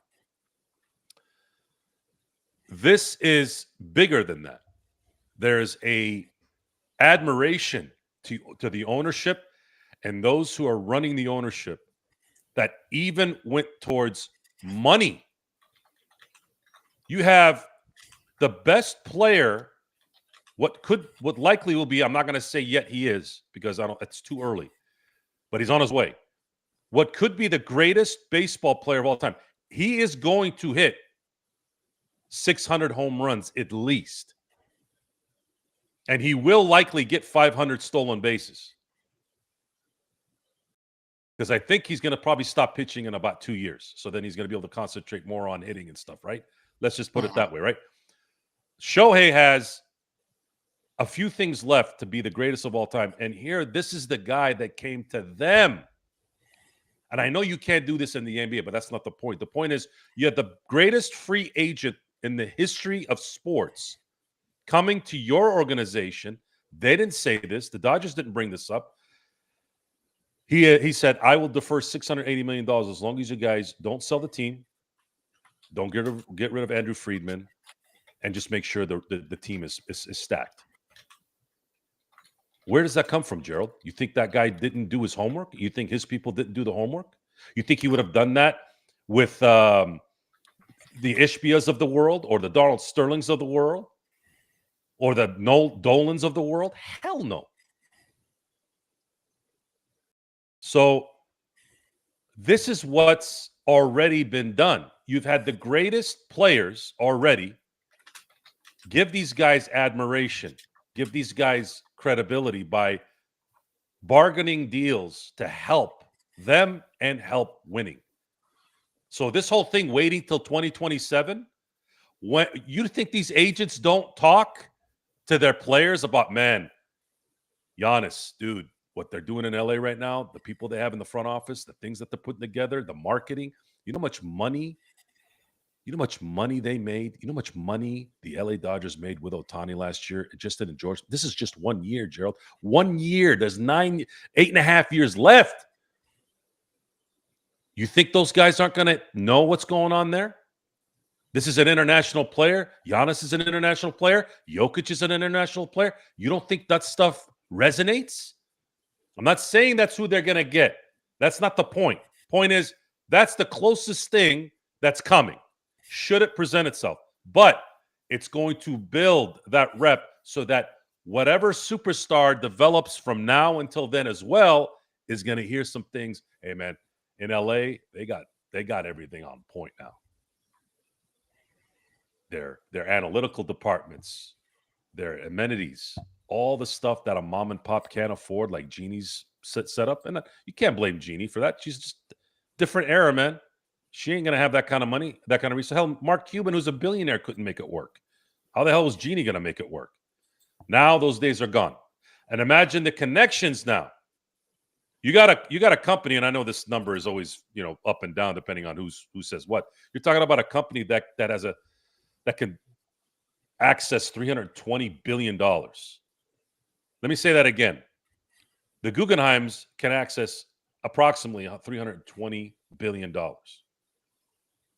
on stuff. You think those players don't want life after basketball to be connected to that so that they can advance their lives after basketball, all that stuff? You think Shohei isn't going to be working with the Guggenheims after he retires? Mookie, Freddie Freeman, you think those guys aren't going to have, you're talking about nepotism, maybe not by blood, but you don't think if Freddie Freeman had an investment idea, you don't think those guys would help Freddie after he retires? Pretty good asset, guys. Pretty good relationship to have. So this relationship with ownership is going to be similar to what the ownership relationship was the beginning of the Dr. Buss ownership. The 80s and the results of the 80s proved how good it was.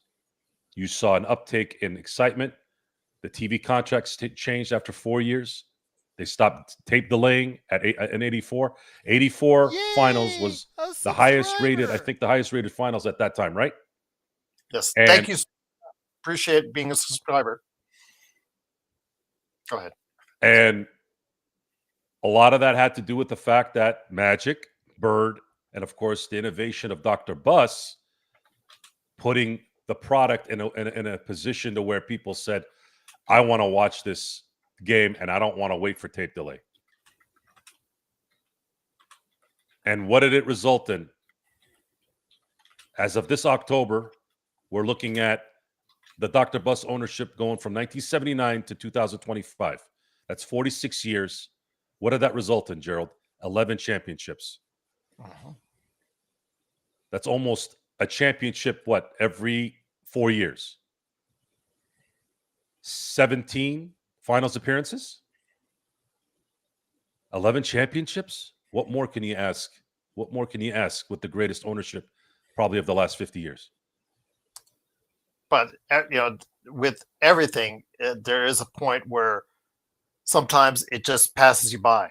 And I just thought that this was great for the Lakers and the Lakers fans, because eventually we will have an ownership group in place that will be able to facilitate change for the better for the foreseeable future. But with this kind of conflict that could come into play. It's a could. I didn't say it is. Didn't say it will be. I said could come into play with Jeannie, if she's still the governor for the next 5 years, which according to reports say that she will. And Rob is, again, her favorite understudy, guiding the organization. That could come in conflict with what Mark Walter may have designs for the Lakers. And I don't know, it may get messy before it gets better. We'll have to, or it could be just a clean, let's do this after 5 years. The thing is, though, again, for the individuals out there waiting for 2027 and clearing all this cap space for 2026 and 2027, there are other teams, Joe, the Clippers, other teams are clearly also doing the same thing.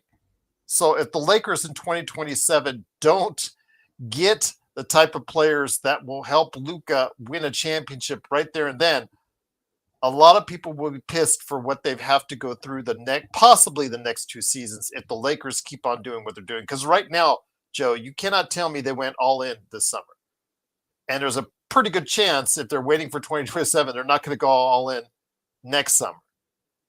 And if that's the case, it will be a shame that prime Luka was not given a full opportunity to succeed, regardless if you think if LeBron is a detriment to the team with his salary or what have you. I still think there were options that this team could have been better into this season. But again, if they're waiting for 2027, it pays off. That's great. But if it doesn't, a lot of these Lakers fans are not going to be happy at that time.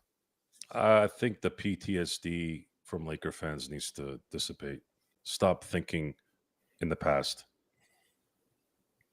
Like, seriously, get over it already. The new dawn is coming. Let it play out. You should have felt already pretty good that Luka was a Laker at 26. There's no way that anyone could have imagined that happening. And you'll really realize it if Luka ends up winning the MVP this year, even if they don't win it all. Maybe that'll slap people in the face a little bit more. No, there's always going to be people, fans that are going to, because people are on social media and there's millions and billions of people always talk. Like, there's a forum for every idiot, useless piece of shit out there that says stuff. And then you look at these Laker mouths talking like fans. They talk like fans. They don't have any common sense or any interpretation skills. Oh my God, they said, they're like children. They take everything literally. Oh my God, Jeannie's going to be here for 5 years. She's not going to be doing the same job, stupid. Why do you think she sold the team? Why would she sell the team if she wanted to do exactly what she was doing? Think about that. You think somebody's going to pay $10 billion to go sit back and let the same things going on? Who's going to... Here, let me play out a scenario. Hi, I'm Jeannie Buss. You still want to buy the team? Yes. Okay. I'll sell it to you for $10 billion, but everything will stay the same. How does that sound? Huh? What? Okay, how about this? Mr. Walter, I love the Lakers. I understand that. It's your dad's business. I can understand that. We're a family. Mark Walter is a billionaire that actually gives a crap, guys. I know that's foreign to a lot of these billionaires. Believe me, I get it. But Mark Walter is actually a guy that gives a damn about people. All you got to do is go talk to guys like Stan Kasten, Otani, that whole organization in LA. Trust me, he cares, and he's proven it. So Jeannie goes, Mr. Walter, I think it's time that this team needs like next level. It needs to go to the next level. But I want to still be the face. Okay. You could still be the face. You're Jeannie Buss. I get it. You want to be involved with it. You love the team. We'll take care of everything else. Doesn't that sound a little bit better, Gerald? Doesn't that sound like a little more how it probably is going to happen? If you're going to drop $10 to $12 billion? You would think, but then again, the Boston deal, Joe, kind of set things in a different direction. Because remember, the Boston deals, they sold, but they retained the power for the foreseeable future. Okay, so they got when I heard that in Dallas with Mark Cuban, what happened? What happened shortly after that?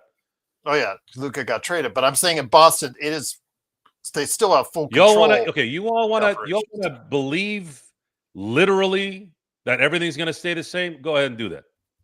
I don't. Again, you don't spend $10 to $12 billion on the team. No one is spending $10 to $12 billion to do the same shit. That makes 0 sense. 0. And if I know you wouldn't, I know I wouldn't if I bought the team for. If Jeannie came to me and said, Joe, I love this team, Dr. Buss, yes, yes, yes, I want to be the hood ornament still. Fine. But I want Rob Pelinka too to stay. Fine. I want my friend Kurt Rambis and his wife to stay. Fine. Now what? What do I do? Well, Joe, you can run the Lakers. You can bring in all the assets. You can bring in all the analytical stuff. You can upgrade everything. You can bring in the right player personnel guy. Cool, cool, cool. So you just want to be involved still, and you want your friends around, but you're really going to let me build this thing, right? And then I can use Rob as a intermediary. He knows Nico Harrison. He knows Presti, right? Let's just say they have a good relationship with those guys. Yeah, sure. Why not? But I'm about winning. And I got to put a reputation out there that's not different than what I've done in the other league.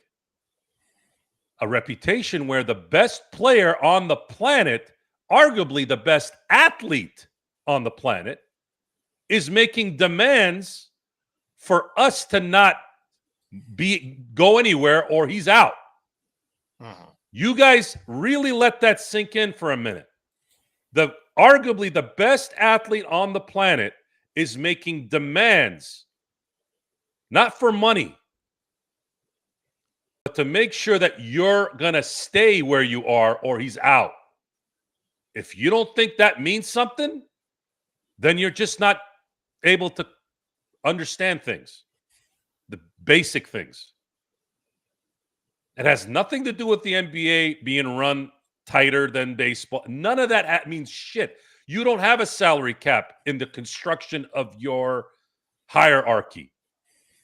You can sign anyone for as much money as you want. You can hire the best people behind the scenes, and that's where it starts.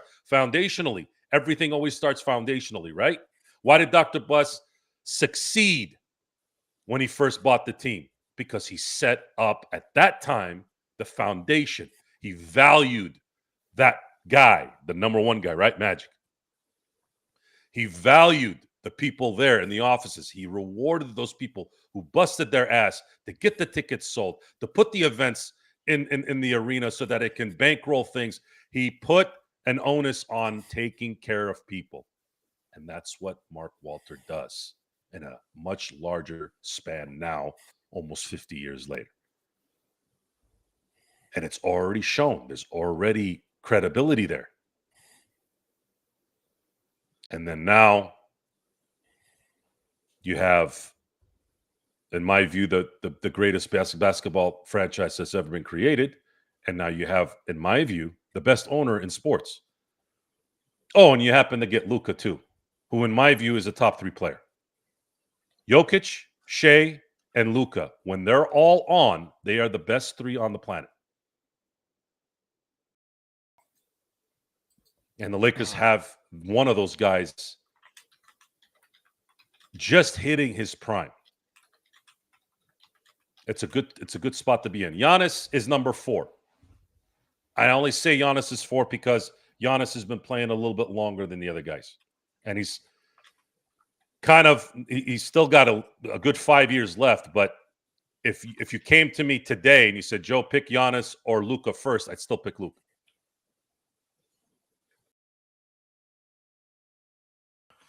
Once again, it is the Lakers Fast Break. It is Joe Sorrell along with me, Gerald Glassford. Thanks again for watching, listening. Truly appreciate it. ER, still think we have the LFB store. I think in the description, I'll put in the description. I don't think I updated the description yet, but there is a link that I put in the description to an LFB store where if you want to get a Lakers Joe Sorrell LFB logo shirt, it is available there, just to let you know. FYI, I think is it still around 25? I think around 25.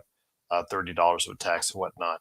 But yeah. By the way, the insult today when I was, let me see if I still have it. I don't think I deleted it. Let me go ahead and make sure it's updated, but I'll make sure the description's updated in the chat for you guys. Let's see, where is it? Did I delete? I might have gotten rid of it. But the headline was Flagg versus Bronny. Yeah, that was the ESPN's been touting it for almost a week. That was as atrocious a headline as I've seen in a long time. And I am Sharon, if you're watching, this is the shit. This is what I'm talking about. And the fact that I'm going to answer this question since you brought it up. The fact that Swider didn't get the last second shot, doesn't that sound familiar? Gerald, the guy that probably should have gotten the ball and ended up going to the guy that's not clutch. I already said that he was looking for the spotlight, and like his father. This malarkey has to stop, and it's probably going to be gone in 10 months, and I can't wait for it. And I'm going to thank LeBron for coming in 18 when he did. It was better. Having LeBron come here was a good thing. Well, got us the title. Got us a title, made the Lakers perennials, right? But my God, he drains your emotions. That entire family is a drain. Family as in also his agency. They are a drain to the system. It's like trying to take care of a bratty child. And if you've been in my house, there's no such thing. And I know so many parents that can't handle children. They have that same problem, and they just put up with it. There was a question about, is Walter going to put up with LeBron or something like that? I'm paraphrasing. Is he going to trade him at the deadline? First of all, LeBron has a no-trade clause. And also, if someone can point out to what team would want him and give the Lakers something of equal value, I want to know what the I want to know what market out there exists for LeBron, because everything I have seen says there's a zero market. And remember, this is the NBA; they have to trade for contracts. So, are the Lakers going to take expiring contracts for LeBron James? No. Is the other team going to send the Lakers expiring contracts and 2 first-round picks? No. So what the hell are they going to trade for LeBron James? What team is a LeBron James away from getting to the finals? The Knicks, Bridges, Hart, and a first-round pick for LeBron? Would that work? Why the hell would New York do but that? Immediately that planning of 2027 goes out the window because both those guys are on long-term contracts. Of course, it's always LeBron, Sharon. Look at how he reacts when he's not the center of attention. He's a child, and his representatives are enablers. And when you go 2-12, that issue becomes much greater. If LeBron went 12-2, then we're like, you got to put up with it. Sorry. Mike Myers, remember Mike Myers? I think I said this on the show a few weeks back. Everybody, had to suck the teeth, right?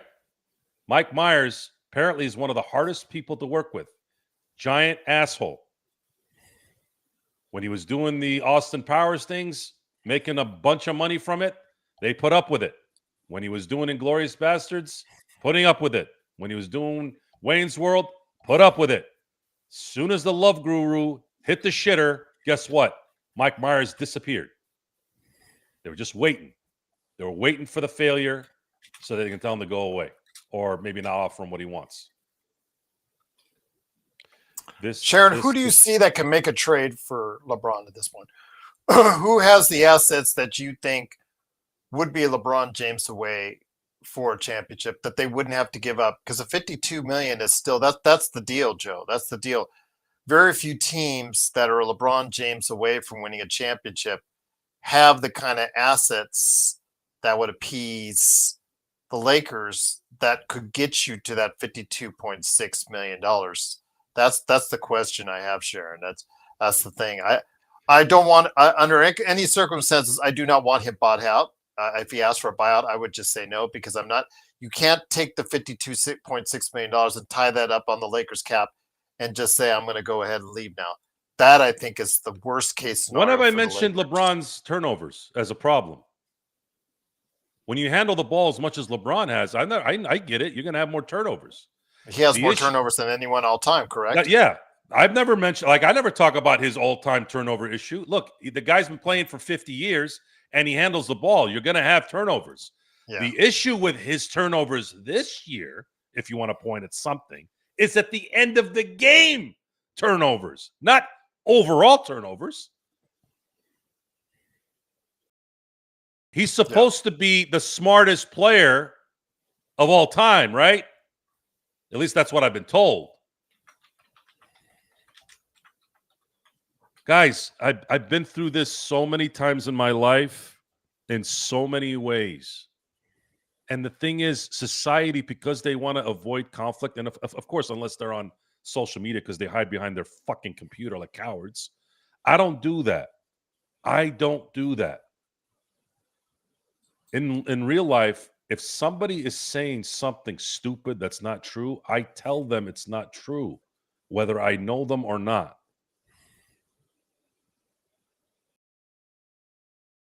Don't lie. If you lie to my face, I'm going to call you out. Now, in some cases, I'll say it nicely to nice people. If you're belligerent and you're stupid, then I'll probably turn it up a notch. Stop telling me something that's not true.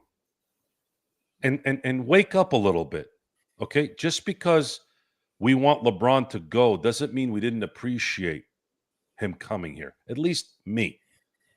Because if you go back to 2018, and you would have asked me, unfortunately, we didn't have the podcast at the time.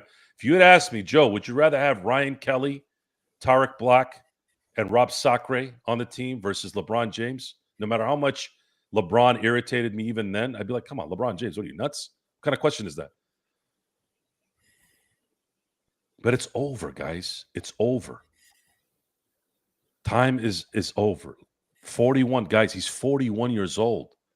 How about enough now? How about let's get on with our lives a little bit? And if it was baseball, maybe it'd be a little easier to say, okay, well, let him stay because, whatever, right? Maybe he can help. But that doesn't work like that in the NBA. The money is costing the Lakers the ability to move forward. If he's winning 2 playoff games in the last 3 series, what is that going to do for you? That's 3 seasons. We need to get to 6 seasons before you wake up. Thank you, LeBron. You're going to have your jersey retired. Jeannie might put a statue out there. Good, fine, whatever. It's not my deal. But I want the Lakers to win 19 before the Celtics. That is priority. If LeBron can help win a championship this year, you've heard me say this, then sign him again for another year. He earned it. But how likely is that with its current construction? You're asking him to go another year. And your only really advances is Luka is up a little bit more in health. And then you have DeAndre Ayton, which is a 50-50 player. Yes, I can common sense the fact that he's going to play hard because he wants to get his next contract. But what if he doesn't? What if it clicks? What if he turns into Antonio Brown halfway through? You don't think Antonio Brown and Le'Veon Bell, you don't think they saw the fact they were losing millions because they're acting like a bunch of idiots? Just saying. This is about winning. Sharon, are you listening? This is about winning. Luka hasn't been here long enough to be blamed for anything. I keep hearing that same response. How come you're not mad at Luka for turning the ball over against Orlando on March 13th? I'm like, Jesus Christ. Did you not watch the last 3 seasons, guys? You know Luka wasn't there for half of those seasons, right? Why was it the same problem 2 years ago, a year ago? It's the same problem. What's the common denominator? Who didn't make the playoffs in 2022? Luka wasn't there. DeAndre Ayton wasn't there. You got to focus. We watch every game. We pay attention to every game, even summer league games, all year long. I spend how many hours do we spend watching this shit? You think I'm just sitting there looking at the sky for 48 minutes? It's about winning. It's always about winning. And if you lose playing your ass off, you know the difference. You know the difference.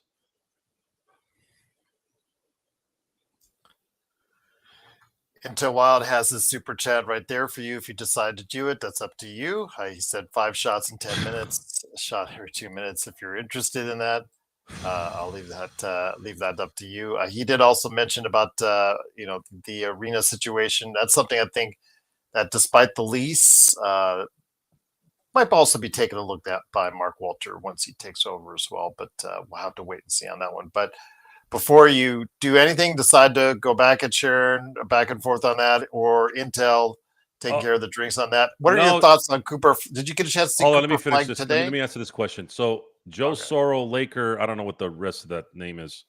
What's with all you guys taking my name and making it a nickname? Oh, there we go. Lakers GM. Lakers GM, yes.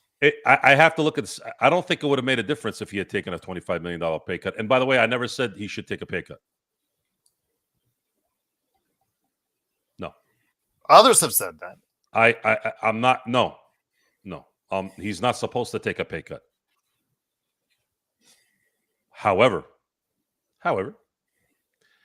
if you're not going to renegotiate because you care about winning, then maybe you shouldn't have signed that contract. You can't have it both ways. You see the difference? I'm not telling you should have taken a pay cut, but you took the money. You committed. This is like when I tell you about the NFL running backs. You idiots signed the CBA. Your representatives. How many running backs are in the NFL? Each team has what, 3? And God knows how many in the practice squad or whatever. You have over 100 running backs. Where were you guys then? We're not getting paid what we're supposed to get paid. Yeah, stupid, because you guys kept signing everything so that it allows the people that are in charge to make you irrelevant. You didn't see that they were trying to make football more of the Arena League? Were you blind? Oh yeah, you were blind because you couldn't sacrifice week 1, week 2, and week 3 paychecks, right? Because you guys are shitty with your money, right? You guys, responsibility. Look at this. This is supposed to be a smart guy, right? He's a billionaire. How do you commit allegedly, right? This is all alleged, by the way. It's not coming out of his mouth, right? It's coming from somebody else's mouth, or maybe his ass. You signed the contract and you're still bitching about what's going on?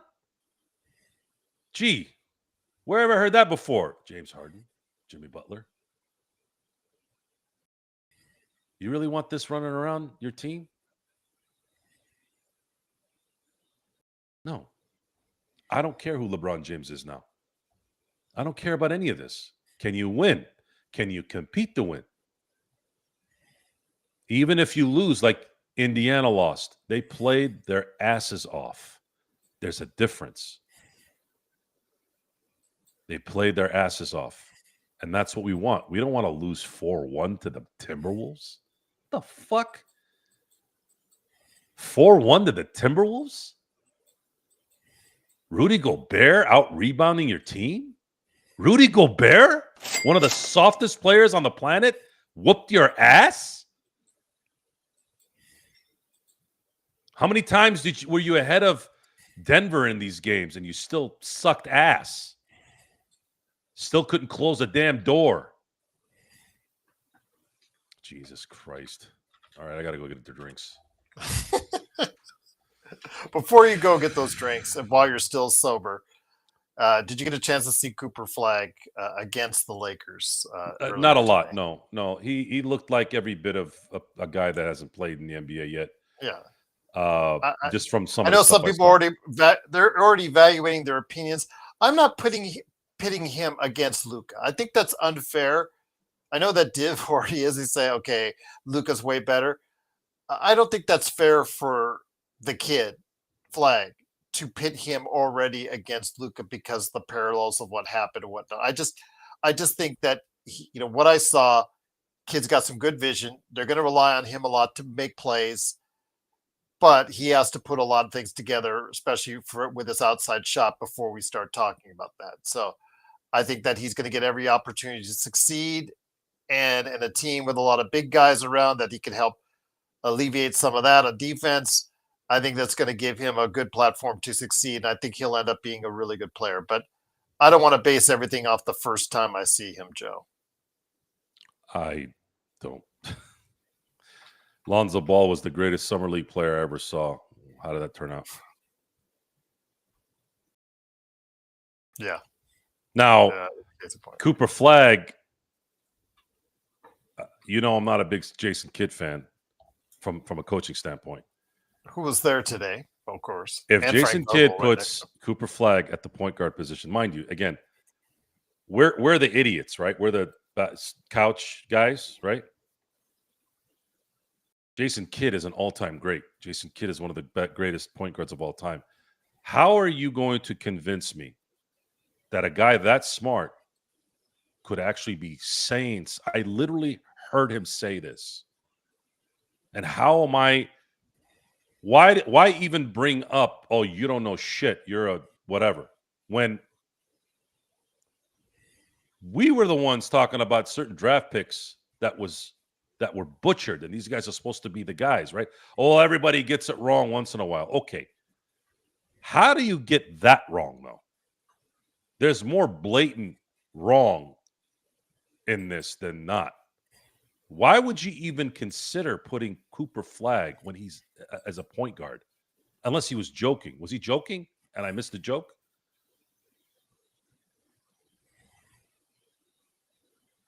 Why would you even unless you were joking? Okay, cool. Ha ha ha. But why would you put Cooper Flagg at point? He's going to get the ball a lot, Joe. He's going to take the ball up and facilitate the offense. A lot of the offense. Is that because they want to honor the AD, the power forward? Is that why? Because they have Gafford there and they have Lively at the. Is that? I'm not. My brain isn't computing.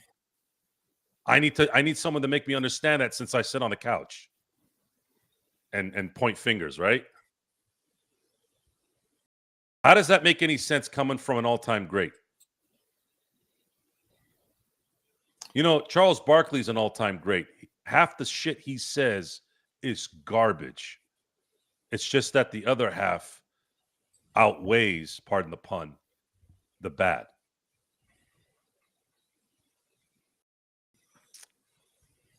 So, it's a summer league game. Cooper Flagg, as long as he doesn't get hurt, is going to be a perennial all-star. His talent is too great, unless somebody screws it up. By the way, Jason Kidd won't be the coach of the Dallas Mavericks in 2 years. Okay. Joe, have you ever had a clash with one of your employees? How did it end up? Just thinking about little Dalton choosing to tank his value on purpose because he's still emotionally traumatized. Not really. See, my employees, it's impossible for my industry. I've had employees or contractors that I've hired that have done stupid stuff and I never used them again because that's kind of how the process goes. So I had some finishers on some concrete not too long ago. And it was a reference from one of my other contracts. So in California, you can't subcontract to anyone unless they're licensed. Otherwise, you have to hire them as an employee. So I hired one of my subs was a licensed landscape guy, and he had his own finishers. His finishers said things to a client of mine that they're not supposed to talk to the client a certain way, and I never used them again. That's the extent of my issues with an quote unquote maybe an employee. But as far as my direct employees, I'm usually pretty good at scoping out who would work with us well. And if they don't work out, they usually fade on their own. Keep drinking that chug jug, Joe Rogan. Joe, have you ever seen your employee eat your burger or hot dog, and did you get upset when they did? Typical idiot who thinks he knows more basketball than one of the best. Oh, Guillermo, I just gave you a nice, clear, concise reasoning on why Cooper Flagg shouldn't be playing power forward. I'm sorry, point guard. But you seem to be a waxed anus with your response, even though I made it very clear. So you got a problem? And I always say the same thing to everybody else. You want to call me names? Say it to my face. You're behind your little phone like the bitch coward that you are, because that's what bitch cowards do. They call people names behind their phones and their laptops. But I guarantee you would never say that in my face. Guarantee it.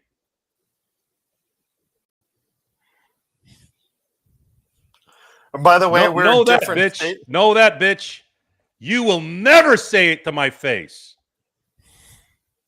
Because that's the last thing you'd remember before you wake up. Oh, hey, I'm online. Go ahead and put Sin Blades on Google. You'll find my address. It's actually in the description below. Come say it to my face. Call me an idiot to my face. Call me an idiot to my face. And this is not about me. This is for all the people that deal with cocksucking trolls like you who talk tough behind their phones. You cocksuckers have got, what did Mike Tyson say, Gerald? You all got too comfortable talking shit behind the keyboard. Come say it to my face. Call me names to my face.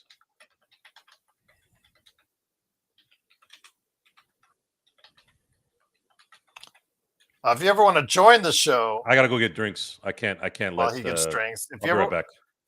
If you ever want to join the show, and I will stay on so that he can go ahead and be able to drink his drinks before we head out on the air, just email me, LakersFastBreak@yahoo.com. Although if it does get to, I don't know, but between Joe and whoever is arguing with him, sometimes it's actually pretty good to watch. But if it gets somewhere where I think YouTube might go ahead and say, we'll just have to go ahead and cut off from there. But again, tonight, the Lakers 87-85 losers. They are now 2-2 on the season. I believe their next game is on Saturday. Looking forward to seeing that. Of course, I'll have it up for you on playback.tv/Lakers Fast Break. Intel, if somebody can message Intel, he is going for the drinks now. So just letting Intel know, because Intel's watching this from behind. He is 6'4". He says 6'2". I think he's closer to 6'3", 6'4". I've actually met him in person. I'm 6'3". And I'm 6'2". And I'm about an inch and a half shorter than Joe when we met up. So yeah, he's a good 6'3". 260, did you say? Because you were down to 260 is what I heard? I'm down to 277 right now. Okay. All right. Shotgun, baby. Yeah, Intel's watching this from behind, but I did let him know that you went for the drinks. I'll let Intel know. I love you too, Trent. Thank you. He hated you a second. He hated you 5 minutes ago, but now loves you. So yeah, because I grow on people. Within minutes, yes. Yeah, I guess. Hey, don't worry. Hey, let me hold on. Nick, don't worry about my freedom, man. These guys don't show up. What are you, crazy? Yeah, just don't send anything to our houses. Like Rhea Ripley says, we don't want to open up anything that's sent to our house. Just don't show up to my house at night, please. If you want to show up in the daytime when I'm at work. Because it's not just going to be me at work. And I want to let you guys know, you're going to have to get lucky if I'm alone at work. I have a lot of loyal people in my circles. And I have cameras everywhere. I told you, I'm prepared. He has got a legitimate business, guys. Simply, it's a company. I'm very prepared. Got a location. Yeah. I'm very prepared, and I have a lot of friends that are very loyal. So if you're going to come and do what you want to do, like call me an idiot to my face, yeah. Good luck. Here's to number 2. And all this over the Lakers or LeBron or whatnot. Come on, guys. And again, we've gotten a lot of flack. I'm making a point here. This is not about me. This is a rave review to those coward bitches who are comfortable calling people names. I don't call people names on our chat until they call me a name. Like, I don't say, oh, your post sucks ass, you're a piece of shit, whatever. Until you give me a reason to say that. Joe Soro, GM, I think, was asking, what if he comes on air and comes on air and calls you an idiot? But comes live with a camera, calls you an idiot. Third one down, by the way. Oh, you mean like the whole... Remember Kenneth? He came in, but you guys talked it out and hashed it out. And you guys are getting along great now. He wants to call me an idiot from his parents' house? Well, yeah. If he comes on the air and calls you an idiot, but you're gonna have to explain why. I mean, you're gonna look worse. Just give a rational, distinctive reason why you think Joe is. Go ahead. Tell me. Go ahead and come on. Tell me what's up. Because, when Joe and I go back and forth, or Sean and Joe go back and forth, or John Costa, Joe go back and forth over the MJ LeBron debate or one-on-one on basketball or what have you, we'll usually elaborate to Joe why we think he's incorrect or why he's being this or why he's that. If you're going to come on this air just to call Joe an idiot, you got to explain why you say that. I think he deserves this time he spends on this show and this channel and his other channel. And you better not look broke, because that's the first place I'm going to hit you. They'll come here with fucked up hair and your nose is like this. Like, I'll fuck you up verbally. Like, don't be careful. I don't go all out on Gerald and Sean because they're my buddies. We talk some shit, but I don't go all in. And they don't go all in on me either, because that's not how it's supposed to be. But someone I don't know, someone calling me names, yeah, I'm this. It's not. There's not gonna no mercy. No, Joe Soro, don't get me kicked off of YouTube. I actually got a preview before I put you on the air. I got a preview, so I will see what you look like beforehand, and if I don't like it, I won't let you on. Come on. If you're running a channel, same way. I'm running a small YouTube channel. I would just love the fact to get to a big YouTube channel. If you're just going to come on here and embarrass yourself and embarrass others, don't call people idiots. He's been called a narcissist before by the chat, by one of you guys. Narcissist is fine. Troll that came on. Yeah, and you went on a rant for 30 minutes why you love being called a narcissist. Yeah, those kind of insults. It's okay, but don't call me an idiot.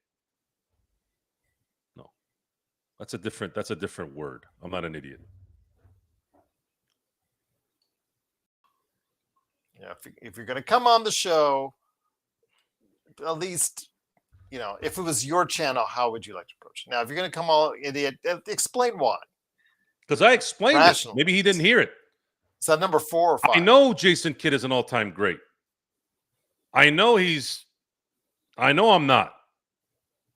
But why would he say something like what he said? That doesn't make any sense. This is and true, what happens? Sharon. What happens if he gets? What happens if Jason Kidd gets fired in 2 years? Then what? What are you going to say then? You're going to call me an idiot then? Not on the chat. He said only in a basketball way. I think that's what Guillermo was saying. But was that number 4 or 5? I'm not an idiot. Am I an idiot in basketball? No, he was just saying from his evaluation and opinion. So I do call people idiots and I don't know it? Is that what Sharon's saying? You've called quite a few people an idiot on this show. Maybe I'm being a hypocrite now. Laker Thomas called me an idiot. You've called me an idiot. I've called you an idiot. Yeah, I'm here. Yeah. Well, I call my friends. I think idiot is kind of tame on this show. I think we've used the word idiot. Maybe I'm getting a little too sensitive. Okay. Was that number 4 or number 5, by the way? I just need to update Intel because he's watching in the past. Wait, what? All right, what are you on, the 4th or 5th? 4th. I'm gonna have my 5th in a few minutes here. Okay. Yeah, I'll have it now. He's up to 4 Intel. Okay. Just gotta make sure. Once again, thank you so much for joining us. It is the Lakers Fast Break. If you want the scintillating conversation and continue to call him idiot as he takes his 5th shot, please like and subscribe. I agree with Joe. The one thing most I agree with Joe is during whatever he said on this show or otherwise on other shows, I don't understand when I watch these other bland shows, these non-entertaining shows, whether or not you agree with Joe or not. At least what we do is entertaining. And I just don't understand why these other shows don't provide a more entertaining platform. At least comparable to ours. A lot of these larger platforms, they showcase themselves on social media better, whatnot. We provide an entertaining platform, and I'm hoping that whether you agree with us or not agree with us, at least you're here. I think we all appreciate you being here for 2 hours and 18 minutes. Yeah, you call us an idiots, whatever. I disagree with us, whatever. To being the fact that you've committed 2 hours plus of your lives tonight to join us, I am truly thankful for it, and I know Joe, in his own way, is as well. So. All right, so Sharon has called me out. So now I gotta. Time, by the way. So now I gotta put the word idiot in the narcissist category and just let people call me an idiot. Sharon is right on that one. Okay, Sharon won that part of the argument. So, all right, you happy, Sharon? Is that okay? Does that work? Joe Soro says, Joe Soro, Lakers GM says, can you guys talk about the Dodgers real quick, just to address it? Yeah, the Dodgers. 7 in a row. Dodgers right now finally hit the wall at the worst time. I wish it was a week later. I don't know how it's going to work out this weekend. They're going to hope they can at least win the series 2-3. The Dodgers. There's a lot of talk about the Dodgers now going and trading for other people. I'm like, dude, that always happens, Joe. At what point does this stop? they have enough depth. They should have enough depth on this team to not have to do that. But I'm going to say continue to let it play out. At least Glasnow had a great best. That was his best pitching performance yesterday of this year.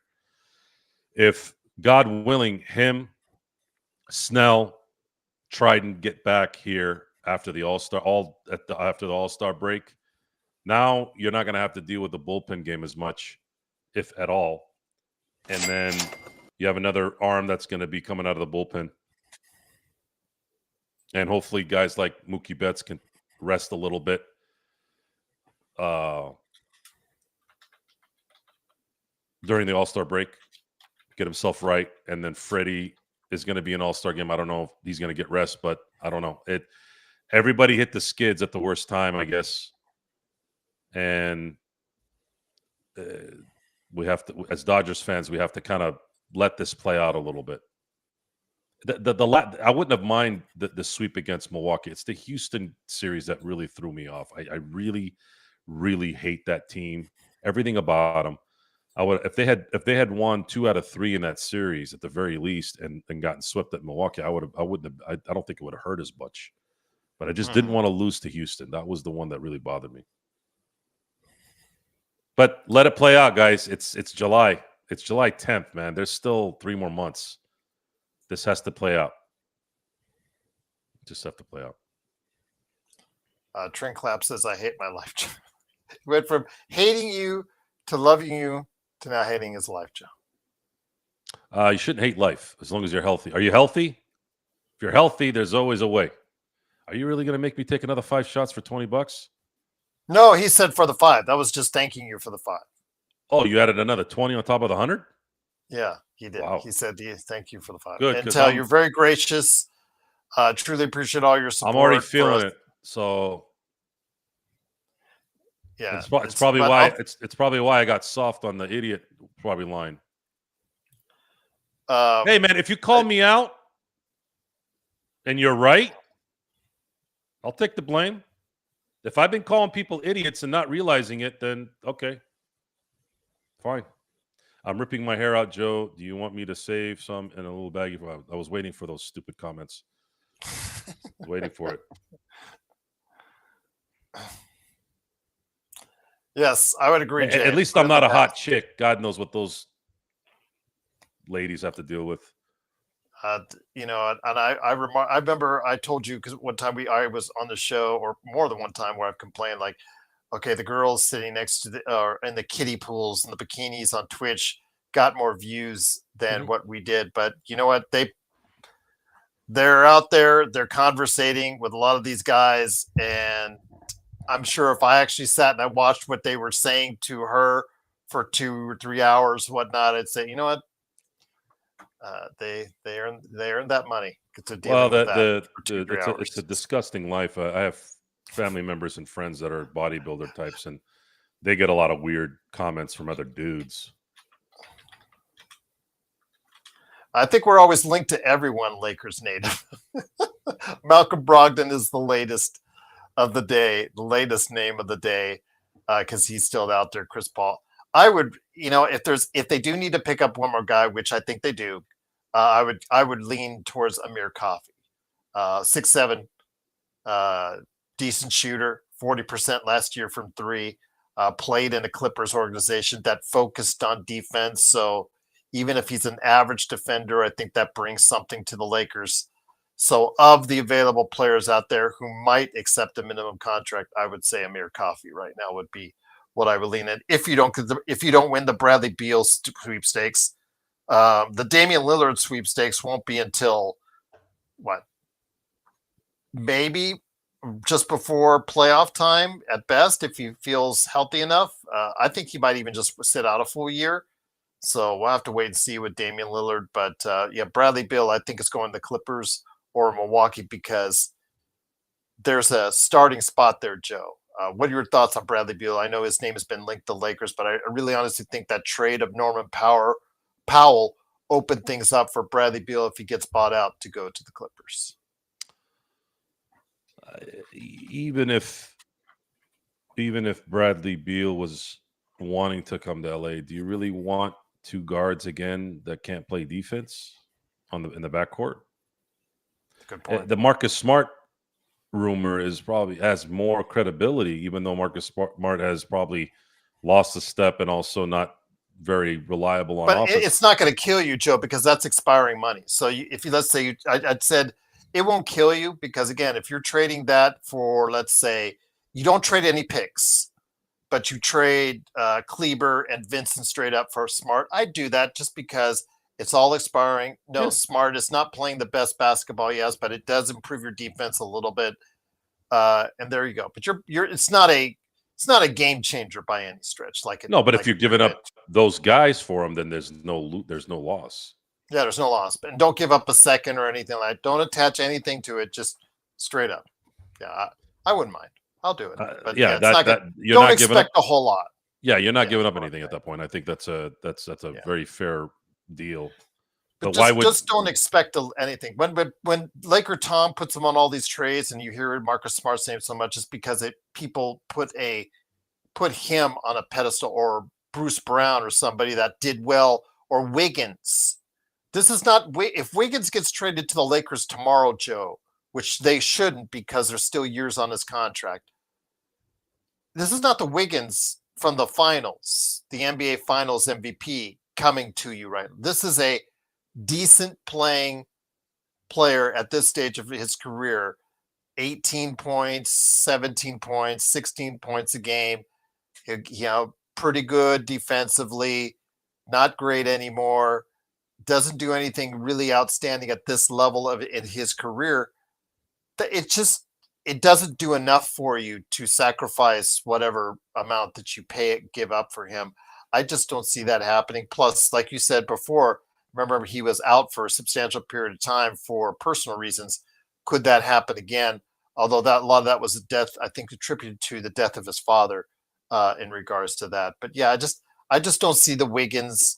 If you get Smart, it's a nice little upgrade, but don't put too much stock into it. Lakers fans put a lot of stock in these acquisitions to be the greatest thing since sliced bread. I just don't want to set the expectations that high.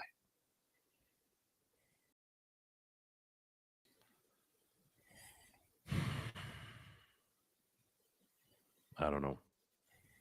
I think they're going to wait to see what deal works best. There's a lot of buyout stuff that's permeating now.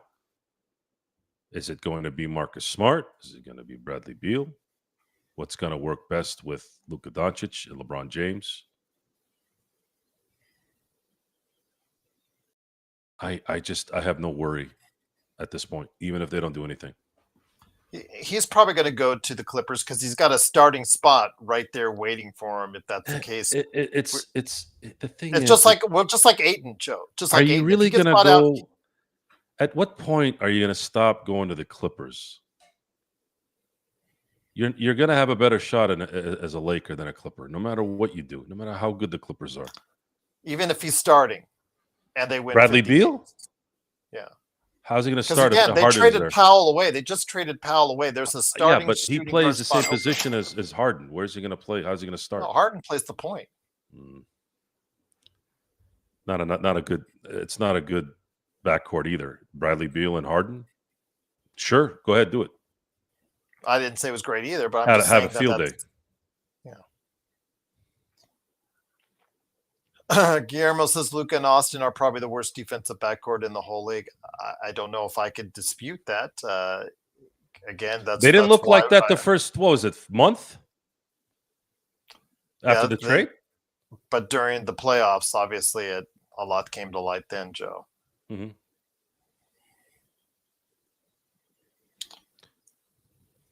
Intel left you another message, by the way. $100 for another 5 shots? Dude, you're already feeling it as is. Shit. You're going to kill him, Intel. I know you can't see this now. I'm going to fall asleep nicely. Yeah. All right, fine, I'll do it. God. Do not have to do it.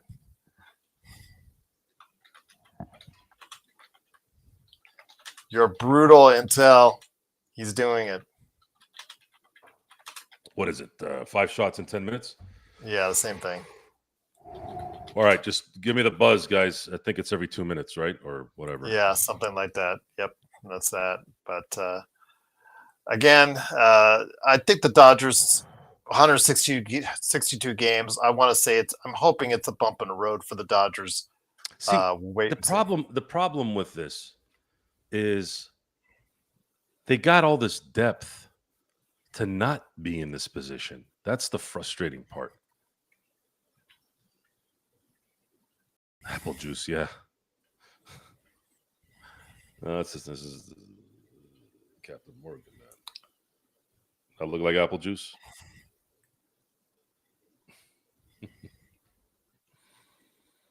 I don't drink apple juice. I'm a grown-ass man. I hate apple juice. It's too sweet. It's not.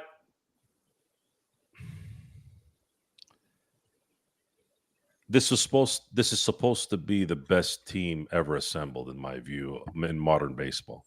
And on paper, they were. And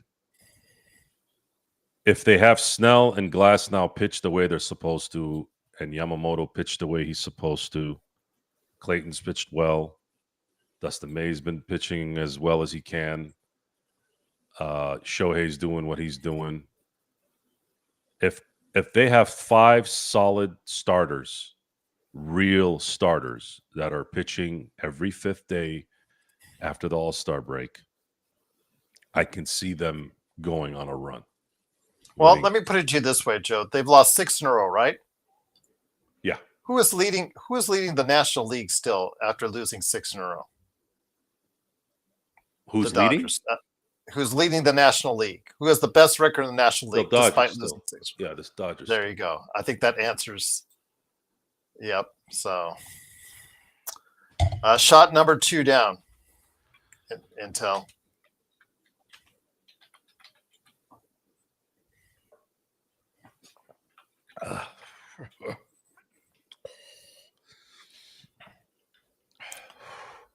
But yes, we'll be back on playback.tv/LakersFastBreak. No, it's Shasta.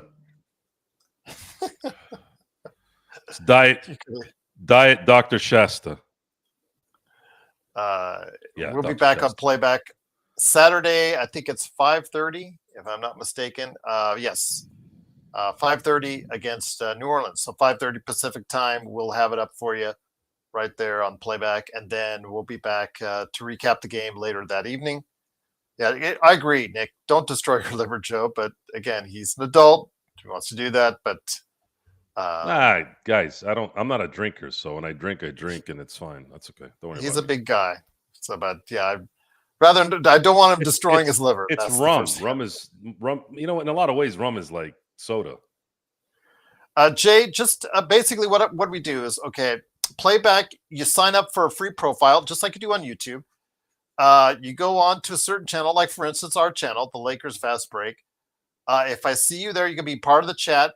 I have up to 20 VIPs.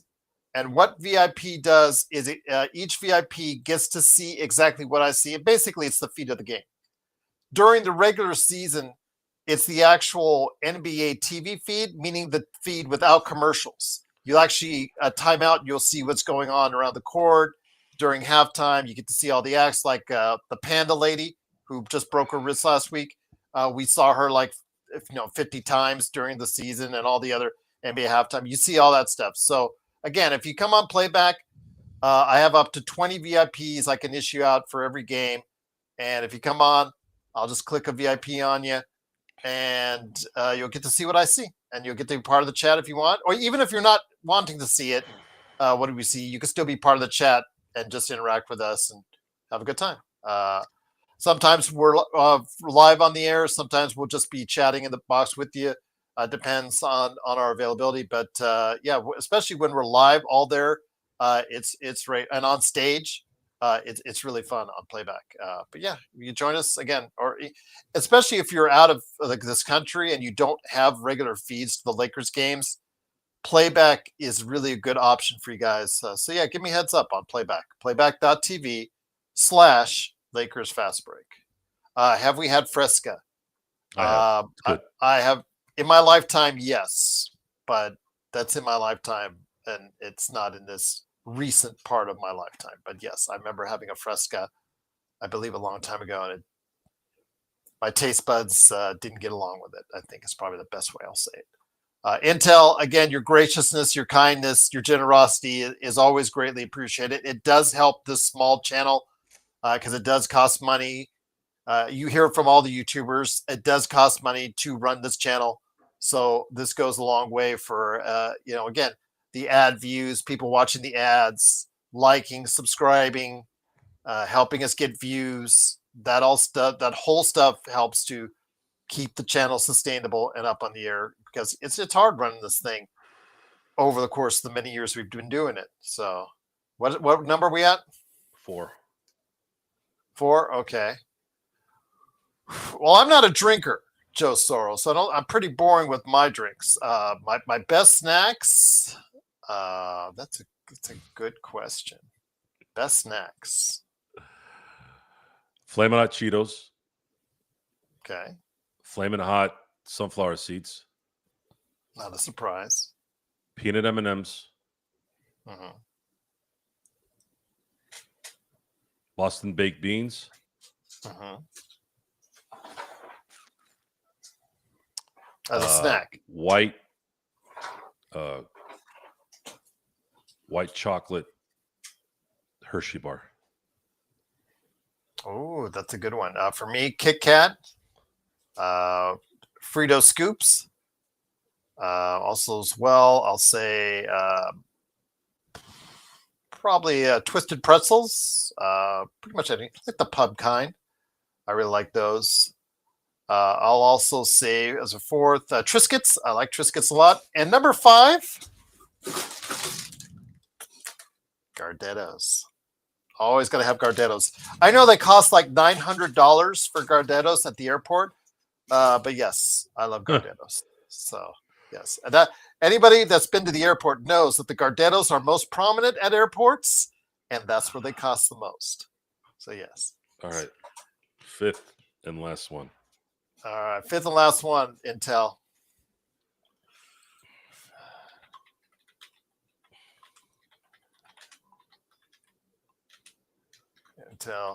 And Joe looks does not look good. Hey, anybody watching wrestling this weekend? It is the AEW versus WWE. WWE running 3 shows this weekend, and AEW running their biggest show of the year, All In. Hope if you guys are into pro wrestling, hopefully you have a great pro wrestling weekend as well. If you're checking out Superman, if you're a member, I have my Superman review. As Joe I have my Superman struggle review. To go down. Oh. My review of Superman is available right now for members. It is available right now for members, and I will be able to speak more about it in the coming days once you guys have all started to see it out there. I'm going to start talking about it on the Pop Culture Cosmos tomorrow, and then hopefully I'll be able to talk more about it on the Jay, that's Boston baked beans. It's a candy. It's not literal baked beans. That's true. Novak Djokovic. There's sugar in it. Yep, that's gonna be. I know my mom is big on Wimbledon right now. And Djokovic. He's gonna play center tomorrow. Yeah, he's gonna play center. Yeah, that guy is still going strong. Man, just to be at his level, he has an argument as the greatest player of all time. I think if he wins this Wimbledon, I think it's stamped forever.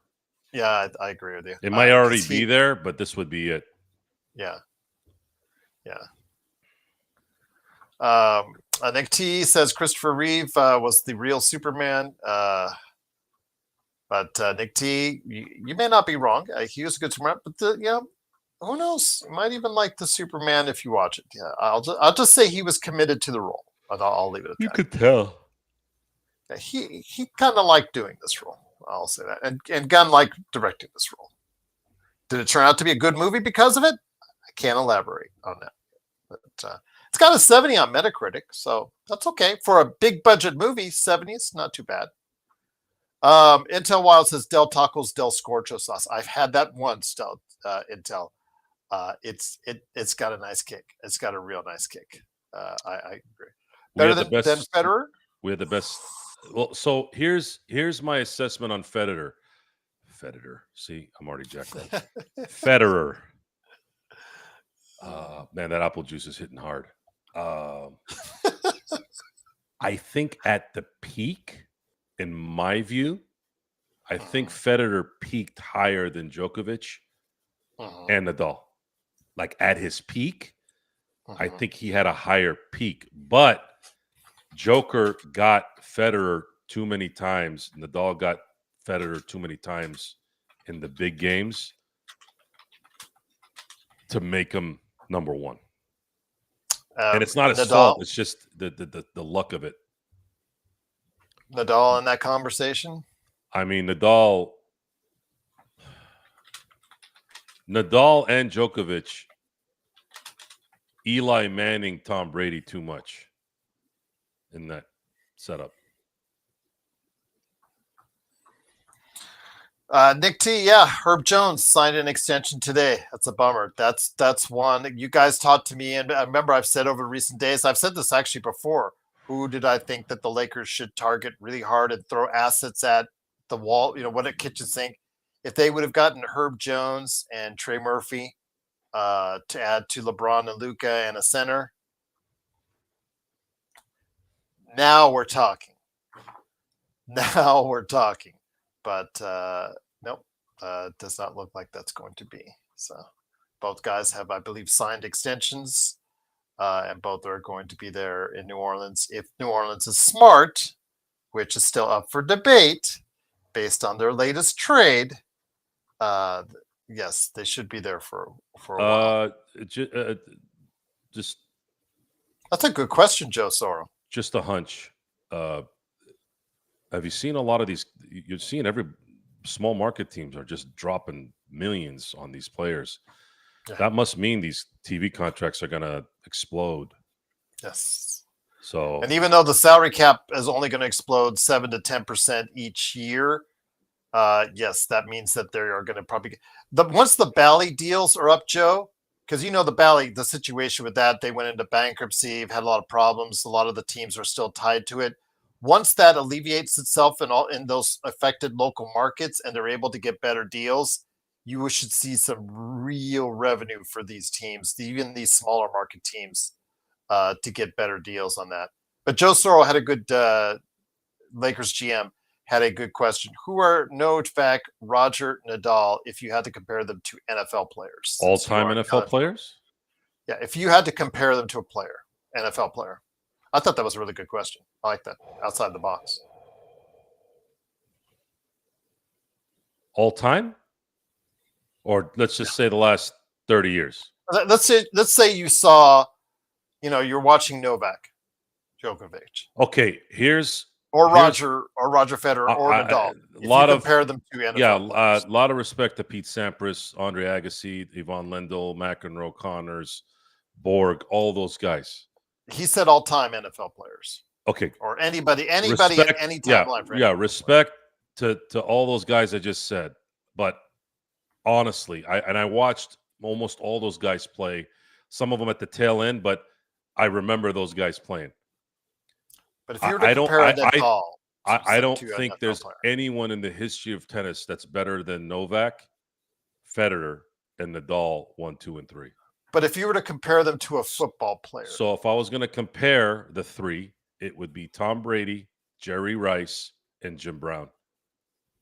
And I didn't see Jim Brown play, but his statistics are too loud. Yeah, they're. I think he would have been great in any era. Jerry Rice, Tom Brady, Jim Brown.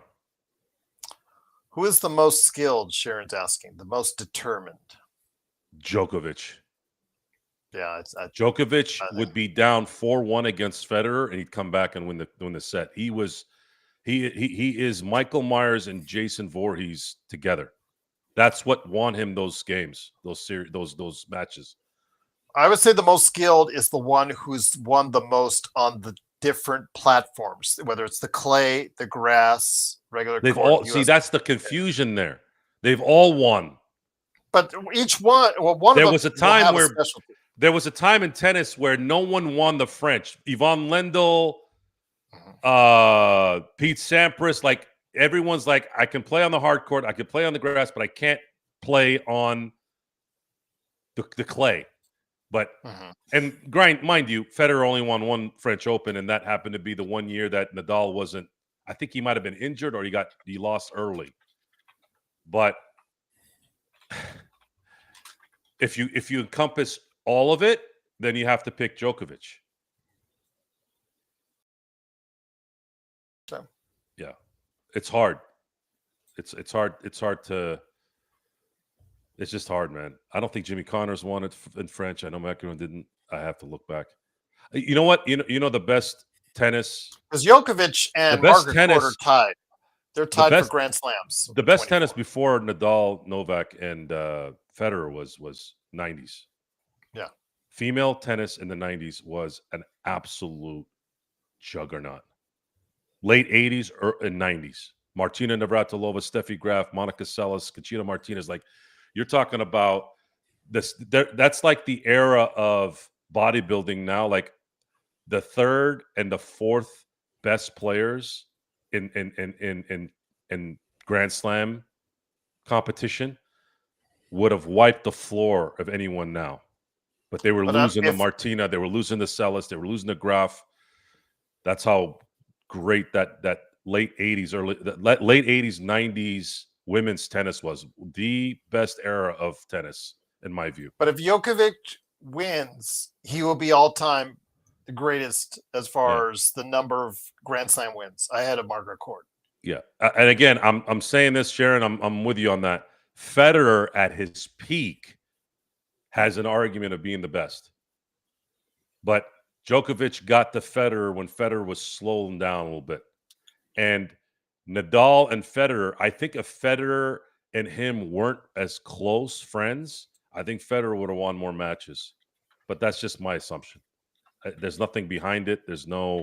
I just felt like Federer might have been too nice sometimes for his own good. I think if he had a little bit more stinginess, I think he would have beaten Nadal in a few of those ones that were really close against him.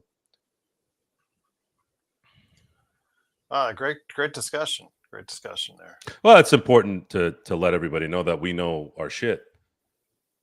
We even know tennis. I wish I could watch it more. Believe me, guys, if I didn't have a job, if I didn't have a career, I would be able to watch this stuff even better and know it even better. I wish I don't have time. You spend 3 hours watching baseball every day, 6 days a week. This is the first time I've watched every single game from beginning to end. In baseball, like the most I ever watched was 140 games. This year, I'm going to watch all 162 of the Dodgers. So yeah, it's having a career, having a family, having all this, and then still watching these things 6 days a week. It's like watching 3 1-hour series every day, 6 days a week. That's just baseball. That's before basketball comes into play. That's before the football comes into play. Football's a little easier because it's once a week, but it's still nonetheless you're adding that to the. So during October, right? Dodgers are always in the playoffs, so obviously they're on. You have the Steelers, the Dodgers, and the Lakers. Lakers are playing at the end of October because they started the season early, right? So there's been times where I've watched the Dodgers, the Lakers, and the Steelers last year all in the same week. Imagine watching 9 hours in a 4-day span of 9 shows that are an hour each. That's kind of the equivalent.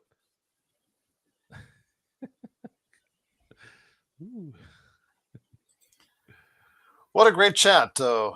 Thank you so much, everyone, for joining us. Kind of enlivened things up. There was a lot of Sharon called me out. I looked like an idiot. Then I had to call myself out for being an idiot, and now I have to eat it as an idiot.